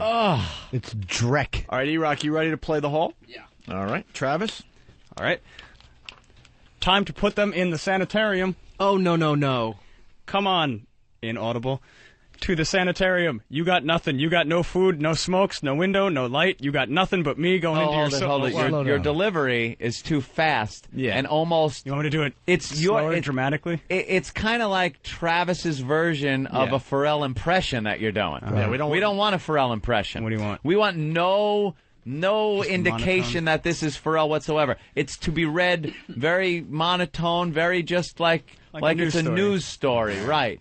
That's how it should be read. Get back over here. Come on to the sanitarium. All right, E-Rock, get ready for the whole. You don't have an roll. oh no whole clip that you could just throw in there? I don't think we even need E-Rock. E-Rock stunk as the whole. We have a sound effect that could just really... It's no oh no? Oh, come on. No, you did have one. You played it before. Oh, no. How about no. Wait. There's a good whole clip. Oh, wait. No, come on. I don't know where the oh no Opie. one is. I thought... Opie. Hawk, I'd suggest finding it if you like this job. Is this the only one I got? Yeah, I think that's all I have. So. Oh, then Hawk is back. No. No. All right. Yeah, we'll just use Steve as the whole. All right, E-Rock, you're fired. All right. That's right. Go ahead, Travis. Pack your box. Time to put them in the sanitarium. No. Come on to the sanitarium. You got nothing. You got no food, no smokes, no window, no light. You got nothing but me going into your soul all day long, fucking driving you nuts. You got nothing and you think I'm going to tear you up. You didn't know that I'm going to tear you up? I'm going to tear you up. I'm going to tear you up. You got nothing. We're not going to beat you. We're going to beat you like Abu Ghraib. We're going to beat you like you're a prisoner. Wow, what's next? A redheaded stepchild or rented mule reference? You dick! Do you understand how hard he's trying to be like this smoky and mysterious maverick? Right. You got nothing but me going into your soul, you fucking hairband sentiment douchebag. You fucking 1983. That's something you said in 1983 when you were Venom on black metal. Thinks he's profound. Yeah, here. like this fucking deep guy who's going to get into your head. But me going into your soul all day long. Ugh. You got nothing. You got nothing but pests ruining your show all night long. And you got nothing but baby shit under your fingernails from cleaning out those diapers, Whiskey Jack. Whiskey Jack. That's the one for today. Every day I go home and there's one thing that happens on the show that makes me laugh. Whiskey Jack. Whiskey What Jack. an ass. Fabulous reading, by the way, Travis. Yes. We interrupt this program to bring you the Ozone Midget sighting of the day. Wow. Who saw this coming? Indy Mike, what's up? Hey, guys, how you doing? Good. Good. This weekend I was in a local hardware store, and much to my wondering eyes, walks in a family of midgets. An entire family. Well, it was a total of 5 people, a midget mom and a midget dad, 2 normal-sized children, and 1 midget baby. Oh. They got 2 out, normal, and then... Got greedy. Got greedy. You went to number 3. And I kept following them around. I don't have a picture, camera phone that takes a picture, but I was just following them up and down the aisle. I was just amazed. Did they buy out the entire stock of little ladders? Hopefully they were looking for something to block the windows up as they parked their car in the garage and just fucking get it over with already. Awful family. Do you have a tube that can fit over an exhaust pipe and go through a window? Well, anyways, I appreciate you guys, and I've gotten 2 verified calls into Scott so far this week, and I'm working on more. Oh, thanks, Indy Mike. You guys take care. Meanwhile, back at the show. And it's just such corny, awful sentiment. Yeah. You got nothing. I got nothing. I'm going to tear you up. Are you? Well, go ahead. Oh, yeah. Who are you talking to? You're contracted serious? When they fucking tell you to keep dumping out and you're going to have to walk soon? Oh, my God. Every night's just going to get worse for him. What a cornball. Have fun. We interrupt this program to bring you the Ozone Midget sighting of the day. Wow. Guys, I saw a midget. Stop it. Wait a minute. Hold it. Opie. When? Where? Valentine's Day. I was having some fine breakfast, and I had a window seat.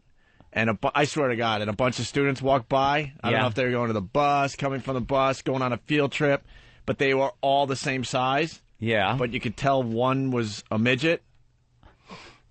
Yeah, the midget arms and legs. Absolutely a midget. Yeah. But here's Popeye arms. Here's the interesting thing. At that age, she's the same height as everybody else. Yeah. So you got to think she's thinking at that point that maybe maybe I'm gonna grow. Maybe it's, and then they but reach it's so a point where obvious that she's a midget already. Everyone has their growth spurt, and you just stay that height. But they walked on by. I'm like, I'm not seeing a midget. This is the first one in a very long time. It looks like a bunch of kids and one skinless butterball turkey. Fucking worthless. Meanwhile, back at the show. All right, so we should get to this Tony Danza audio. Yes. We teased this yesterday, I believe. Big things Anthony going brought this on. to our attention, right? Big things going on in Danza's life right now. Has him a little stressed out, I think. One is his job. It seems that the people that put on his program want him fired. They have a replacement show all lined up, but they're afraid to tell Tony. They know Tony Danza well enough that they believe he will leave the program if he's told that his show is being canceled and he's only got a few weeks left. They don't have a replacement right now already, so they don't want just dead air in there or have to fill it with something, so they haven't told him. Everyone else knows, and everyone else has told him. So there's all these rumors going around. So he's very stressed out about that, and it is apparent during his show that he knows the jig's up. It's over, Johnny. That, coupled with the fact that the Post, I guess, did a little story on page 6 and had pictures of his daughter kissing other girls and smoking pot from her MySpace site. And I guess that's got him a little in a That's tizzy. what girls do these days. They're all kissing Not other if girls. they're your daughter. But they're all kissing other But girls. they don't. But if you're it's all a the rage dad, in the high schools. How old is she? How old 3. is the daughter? 3? Yeah, that could shake that's the shake him problem. up a little bit. I guess is it a teen daughter? Yeah, smoking pot and there you go. There she is smoking pot. That's Tony Danza's daughter, really? Yeah, and there she is, the one that looks like Tony Danza. That's one of those fake lesbian kisses. There's nothing real going on there. See the one that looks like Tony? Hey, how you doing? I'm a chick. I looks like Tony with glasses. Tits and labia, tits and labia. Yeah, thoughts and prayers. Yeah, but that's like a fake lesbian kiss over there. Daughter number 3 shot. No, that? Yeah, look. Know why? Because they're reaching their lips out like this, so there's not much. So there's not much contact. Yeah. If they were really into it, their faces would be smushed together more. But I'm just saying, coupled with the smoking pot, there is she in a bikini there? Can you almost see camel toe? I want a nose-on-cheek kiss. I need that picture zoomed up and enhanced. Stop the presses. A teenage girl smoking pot. Yeah. But if it's your daughter, that's different. You don't want that. Especially if Tony Danza is your father. You know, he's like old school fucking Gavone Italian. Zooming right in on that twat. Let's see. She got a little meat on her. Does she? What is this, though? What do you mean? That's either a shadow or it's a... Or hair? Mm-hmm. Is that a shadow? She's Italian. Those Italian chicks got some hairy muffs. We know that's belly, but it gets dark down there. Gets very dark. A lot of Italian girls get that line of hair from the belly button all the way down to ground zero. It's awful. Isn't that something? It's like a mane. Disgusting. Shave all of it, you chimps. You chimps. Mamma mia. Any what the hell is that? With any hair down there, get rid of it. Enough already. But we look like little girls. Exactly. You finally. Do we need to explain this to you further? So his little girl is in the spotlight like that, and I don't think he enjoys that, being the traditional. He tries to come off like a traditional old school Italian dad kind of thing, forgetting the days of Taxi and the younger version of himself. He's turned into an old man. He sings these like torch songs. I don't know what the fuck they're called, but he ended his show the other day, the show that I guess we have tape of, where he sounds drugged, and I'll get into that, with some girl sitting at a piano and him singing some awful old song, like it's 1950 on the Dumont Network. He's singing some old tune. He sounds like he's on dope. Well, this show is awful. What? The Dumont Network? Yeah, that was like way old before they even had like the regular. It was one of the networks way back in the old days. NBC, ABC, yeah, and like CBS. Groucho would have been on there. It was DuPont or Dumont? Dumont. The Dumont Network. I have old kinescopes of some of the your show of shows. And you know who just mentioned, I think, the Dumont Network? Some comic, Modi. My friend Modi's a comedian, was talking to me about, he worked with this guy, Jack Carter. He said there were like 3 shows on back then. It was Milton Berle, it might have been Groucho or somebody, and this guy, fucking Jack Carter, who was telling stories of how he got like Lucy started, and they were doing that. I would love to get him on. I remember who Jack Carter is. I don't know if he does radio, but I'd love to get him on the show. All right. But Tony Danza is a little fucked up about this whole thing. And in my opinion, I will protect us here, in my opinion, knowing what he looked like, seeing him host his program, and then seeing him host his program after this news, knowing people that have been on drugs, he appeared to me like someone who was on some kind of sedative. But Anthony, are you saying that without a doubt Tony Danza's on drugs? No, I absolutely did not say that. He could be but you have no idea. I have no idea. No clue This whatsoever. is based on my own opinions of people I have seen on under sedation of some kind. He reminds you of them. He reminds me of them. All right. You want to hear some audio? Just listen to this. And I wish I could translate how he looked, because his eyes were at half-mast. He was very, like, stumbly, kind of sedated, it looked. I know how he looked. The description you're looking for is like a douchebag. Okay, that you can say. Okay, we got to go. What else we got to do here? We got so much stuff to do. I watched a lot of TV last night. By the way, you know what I made last night? Usually I made broccoli with garlic and oil. Last night I made it with onions and oil. Pretty good. Broccoli. Dude, wow. This is what... He is off on a tear. If you speed this up, by the way, it sounds like Pharrell. It's just going off on... I watched TV. I was doing some cooking. I got some garlic. But then I decided to put some onions in. I shake it up. Shake it. He is... Do you see what he's doing? He's going off. He's in 20 different directions. I smell bit. Yeah. How do you prepare your broccoli? Wow. The phone lines are open. And I didn't know, should I use the onions or the garlic? Fantastic, people. Thoughts and prayers to the garlic. There we go. What a bum. By the way, you know what I made last night? Usually I made broccoli with garlic and oil. Last night I made it with onions and oil. Pretty good. Broccoli with onions and oil. Anyway, set off the smoke alarm again, but skating with celebrities was funny last night because... Was it? If you went to the Olympics, they had the pair skating on at the same time. And did you see that Chinese couple? When the guy throws her, it's like a quad Sokao or Salcow or whatever. She goes up in the air, she falls down, and legs go where they're not even... There's no way they're supposed to go that way. Gets back up and wins the silver medal. Unbelievable.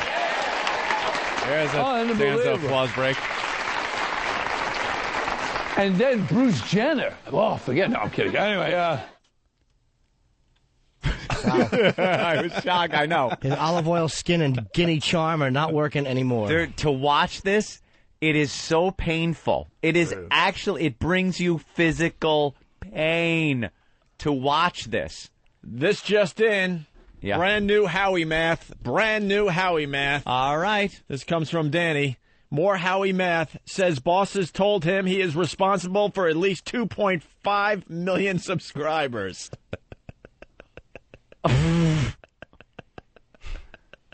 Wait, don't they have 3? Yeah. Didn't they have over 1 million when... But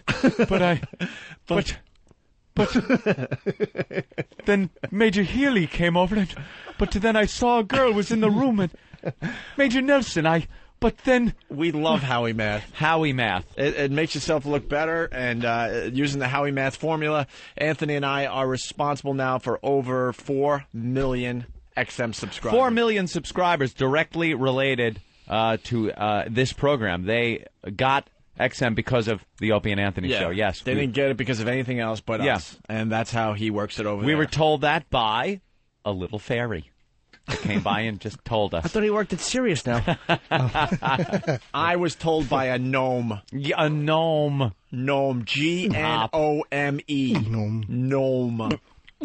A gnome. A fairy might have told you, but a gnome told me. Unbelievable. Who told you, Jimmy? Howie math. A boy of elfin qualities. In a tree. All right, here we go. More Danzo audio. Yeah. So he just mentions Bruce Jenner, and that's Dude, what makes good TV. You just mention something and then just stop without commenting He about will it. go from subject to subject, completely stopping. He'll try to segue from car tires into cooking, and without even thinking twice about it.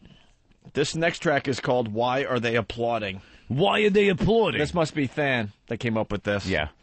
I know his humor by now. Why are they applauding? And I probably know the clip. I haven't heard these yet, but I watched the show, and I think I know the clip he's talking about. Well, if you live in the New York area, a lot of us have been to TV tapings at this point. And there's just a guy that sits there and hits the applause button. But this guy's got to be retarded. To help the flow of a TV show. There is no reason to applaud at things that they applaud at on the Tony Danza show. Right. He'll say something.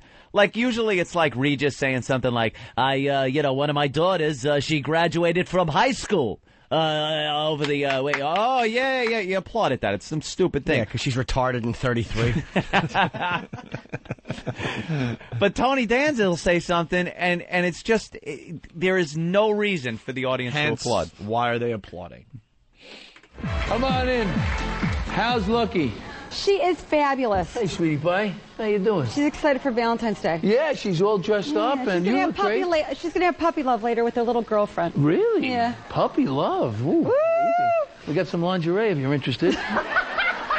Now wait a minute. Listen. So the Westminster Kennel Show, the dog show. This is a big thing, right? Why? What is it? It is like the Super Bowl. Isn't there another one that John O'Hurley was here? Right. And it's like. All right, hold on. Isn't there another one like it? Hold on. Here's how stupid Tony Danza is, if I really have to explain it. Here's a woman coming on to plug the Westminster Dog Show. Now, it's sad in itself that he is having a guest on for the Westminster Dog Show. That's what he's been reduced to. So it's some perky broad coming out with a dog on her lap, and she's going to talk about the Westminster Dog Show. Tony Danza goes off talking about some other dog show. That's like someone coming on to plug something, and you plug the competition right in front of them. Ooh. It's the guy's an idiot. And this segment he really sounded like he was sedated. Somewhere else. Yeah. Let's call it somewhere else. Somewhere else. Why? What is it? It is like the Super Bowl. Isn't there another one that John O'Hurley was here? Right. And it's like.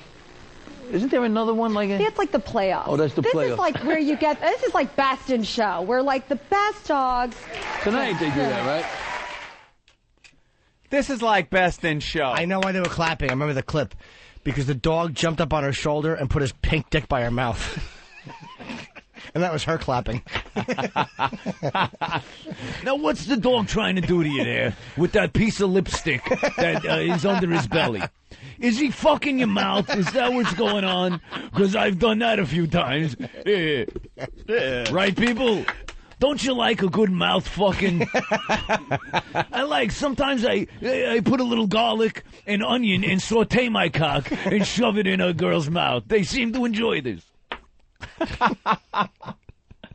The guy's gone. Well, the next clip is titled... Do you diddle the dog's ass while it's doing that little lipstick thing and the red rocket in your mouth? Does the dog like that?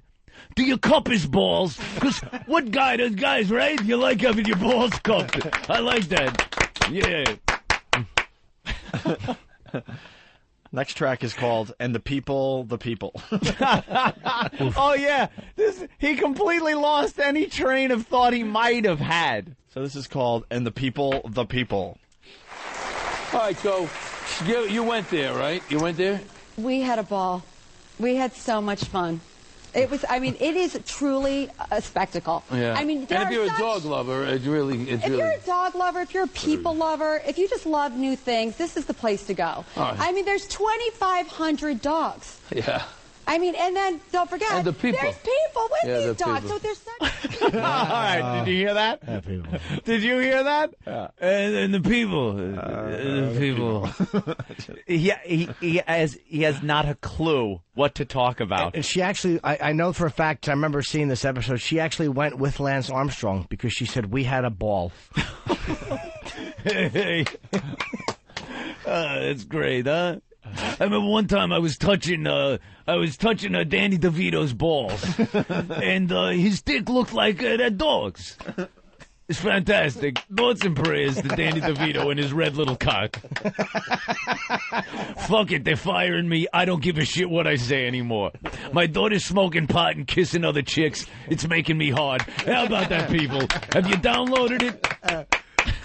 Hey, is that broad still a co-host for him? No, he ditched her a while ago. Why? I don't know. There's some controversy there. Like, he fired her, not the staff. Like, he got pissed. Trini?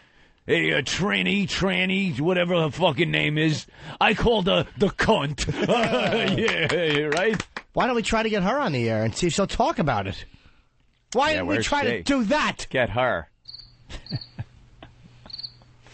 Smiling hole. Pedro from Winter Park. Yo, what's going on, guys? I voted for you. Hey, thank you very much.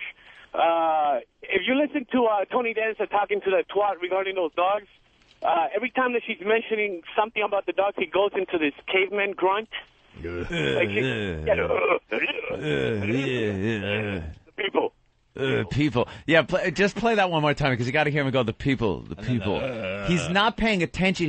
His eyes were half shut, and he's just grunting. Pedro. Yo. Do it. The people. No, do it. Oh, no. Oh, wait. Do it, Pedro. Do it, Pedro. Hold on. I got to get in character. All right, do it, Pedro. Come on, Pedro. Come on. Vote for Pedro. Very good. All right. Let's go to the next clip, Anthony, because we got to get to the Valentine's advice. Because we got to move on a little bit here because Dale Earnhardt Jr. is calling the program today. Oh. That's a biggie for us. That's a biggie.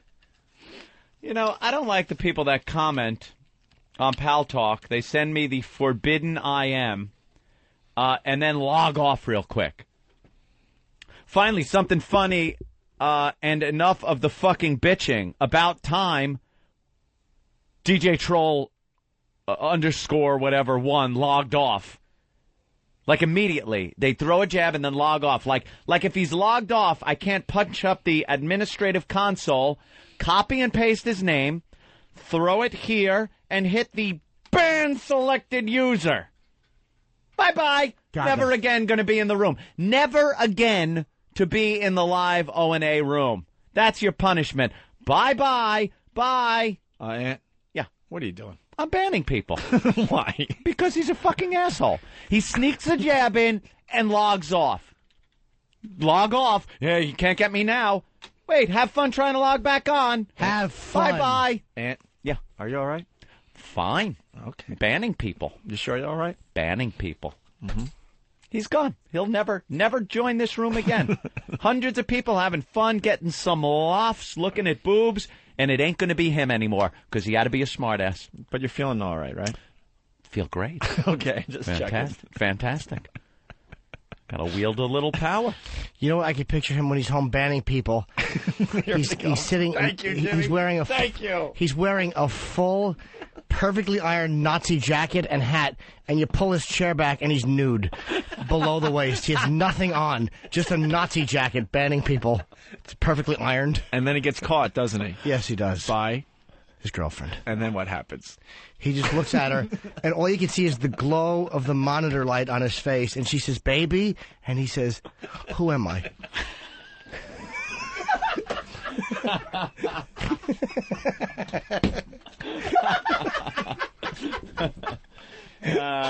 I swear to you, that is my favorite thing on the show these days. Help me. What are you doing? I don't know. Help me. I don't know. Help me. Oh. God damn. That'll teach him. And I beg Jimmy to do that every day. I know I was leading you there, but I needed to hear one. Holy shit, is that good? I don't even... Where were we? Oh, Valentine's Day advice from Tony Danza.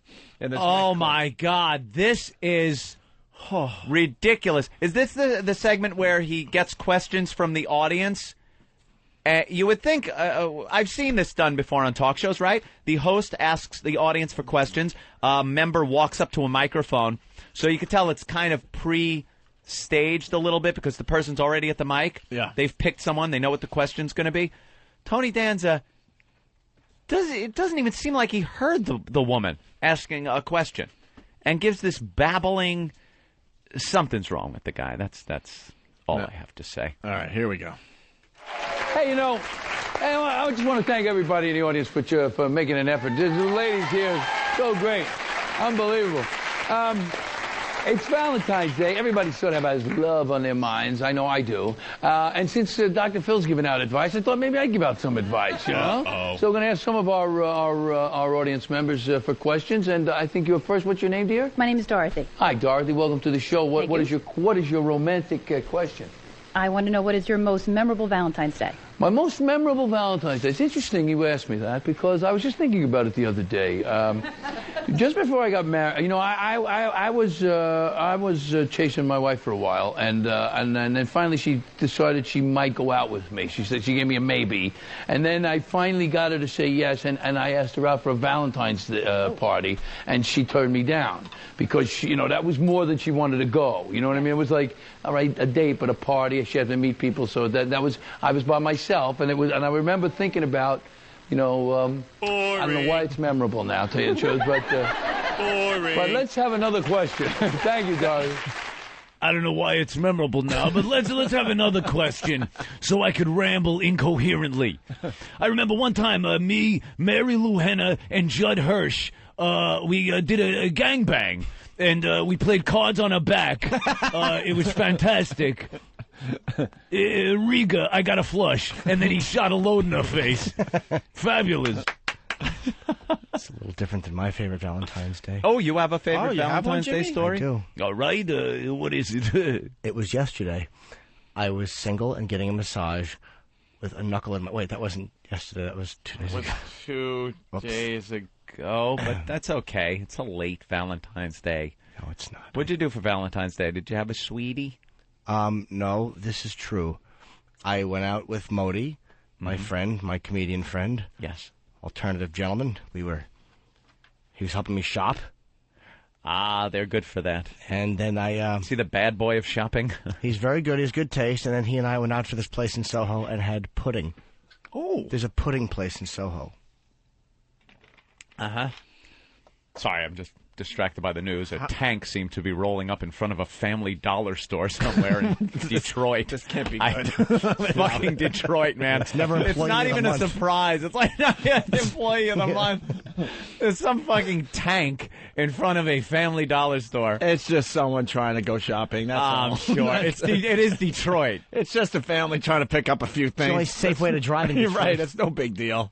Turn it on. The store had been robbed while she worked there, and that, in fact, just a couple of minutes ago, I had gone and sort of talked to some of the neighbors, and the neighbors tell me that this store has been robbed. In fact, they say that many of the stores. How in this desperate do you have to be to rob a dollar store, by the way? It's called a dollar store. Brand new stores. It looks What are you like going to get? 78 singles? A big roll of singles? Right. You find you in a strip club? It's just developing. That's great. Let's get to the last Tony Danza clip, because then we have to get to Dale Earnhardt Jr. The hatch is opening. By the way, backing up, Anthony? Yeah. We've had a very funny show today. Yes, motherfucking band ass motherfucker. Ow. Ooh. If I may say that. Certainly may. He talks about cooking here. Ooh. We'll monitor the... I know. It looks like SWAT is getting out of their little vehicle here. Oh, nothing better than a gunfight.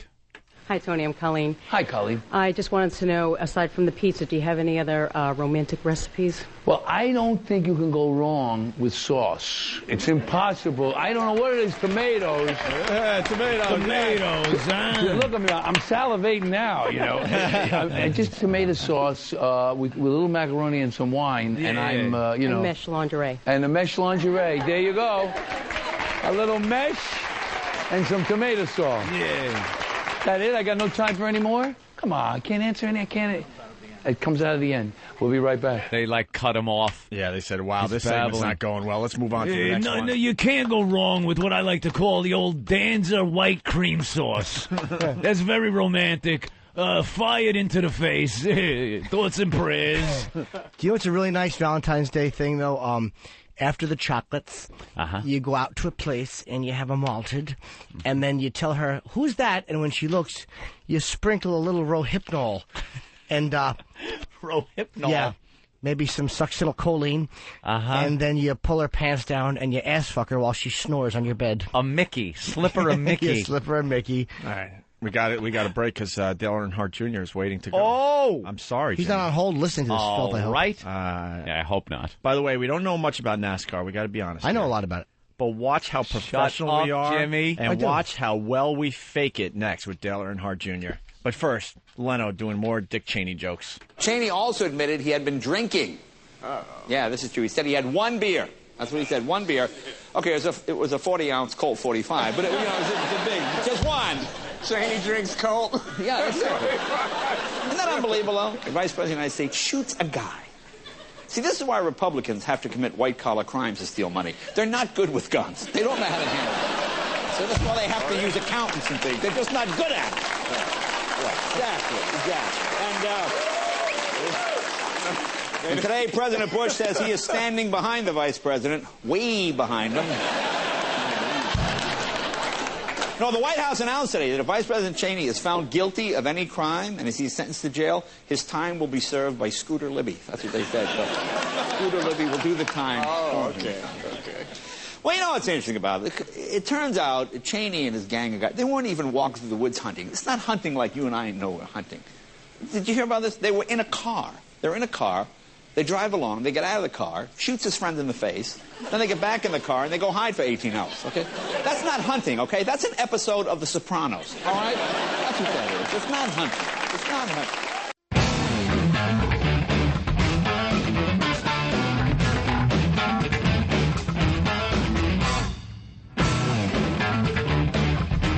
That's awesome.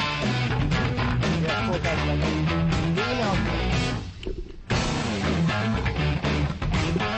You yell for the mic, I will ban you. We're waiting for Dale Earnhardt Jr. to call back. Pretty exciting. We're starting up our NASCAR channel today. XM is. That's going to be XM 144. And Dale Earnhardt Jr. will have a show. Tonight, I guess, 7:30 to 8. He does a half hour. Wow. Very cool. And we had Jimmy Johnson on yesterday. He's part of the NASCAR channel, 144 as well. So we'll just sit here and wait for Dale Earnhardt Jr. to call. Okay. Boy, a lot of the listeners very into Dale. They have a bunch of questions. That's good. Yeah, NASCAR is huge. Let's just wait. He's a big star. People seem to enjoy the NASCAR. Mm-hmm. What are you eating? Nope. Coffee. Oh, what a log you're going to have. Good log promotion. I should say that on the box. I sure hope so. You're eating the kashi? Absolutely. It looked like Ferrigno's forearm.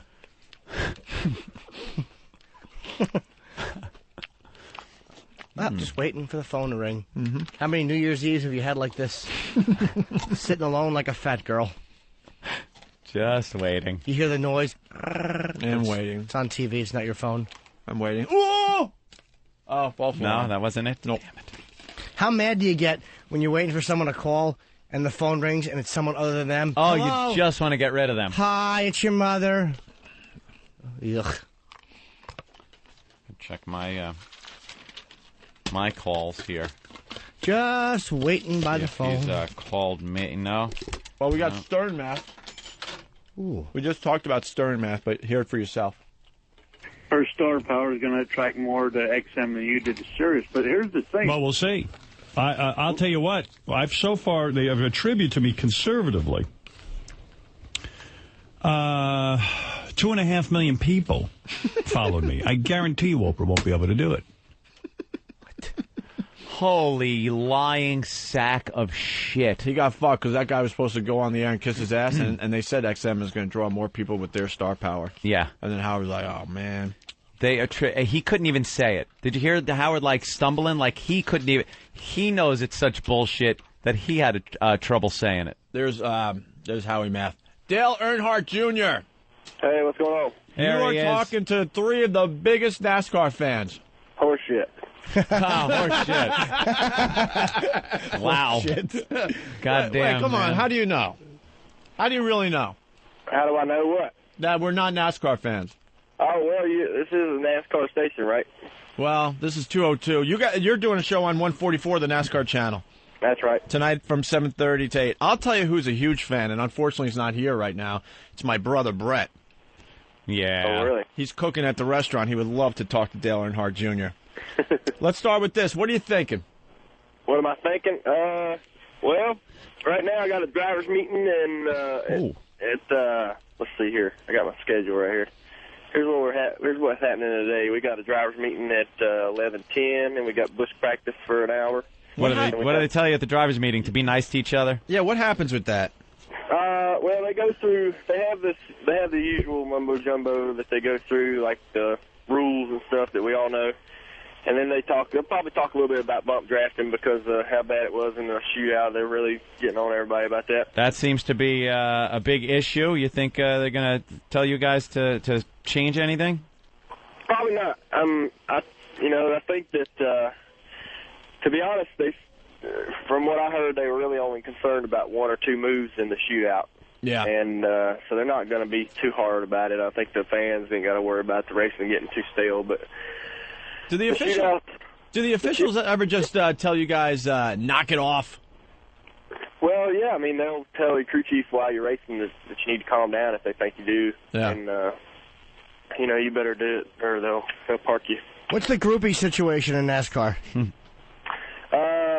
What's the group? Well, there really ain't one. I mean, what we have is what we call them are pit lizards or helmet lickers. Or helmet lickers? Helmet lickers. I love that one. Yeah. And traditionally, you want to stay away from those guys because they kind of run around in circles. Yeah. Oh, they stop from pit to pit and just kind of anything. Yeah. Yeah. Hold on, Dale. We got some real questions for you. We got so many people checking in right now. Billy Mack, you got a question for Dale Earnhardt Jr.? Dale, how are you? You were just talking about that draft bumping, and I'm just curious. We were at Hooters last night drinking a bunch of buds, and what exactly are they going to do? Are they going to, if there is a penalty, they're going to pull you into the pits and slow you down or take some points off at the end of the race or whatever? They're going to warn us in the driver's meeting before the 500, and the driver's meeting today is for the qualifying races. They're going to warn us before the 500, and that's your warning. And anything you do in the race that they don't like, they'll black flag you. I got another question. Again, who owns the rights to your dad's number 3? Is it Childress or Nextel or DEI? Well, Childress owns it as far as I know, and that he has the right to own that number as long as I think he has a certain time where he has to use it and keep it active at one point to where then it goes back to NASCAR's hands. Hey, Dale, I hate to interrupt you. You called so late, the computer's going to shut us off. Are you kidding? This is no joke. We just started the interview. Is there any way you could call us back tomorrow or something? Yeah, man. Or we could try to figure something out. I swear to God, they're cutting us off in 5 seconds. Just want to promote that you're going to be on XM 144 tonight from 7:30 to 8. Hopefully we'll continue with Dale tomorrow. That's it. Party is over. Everybody go home.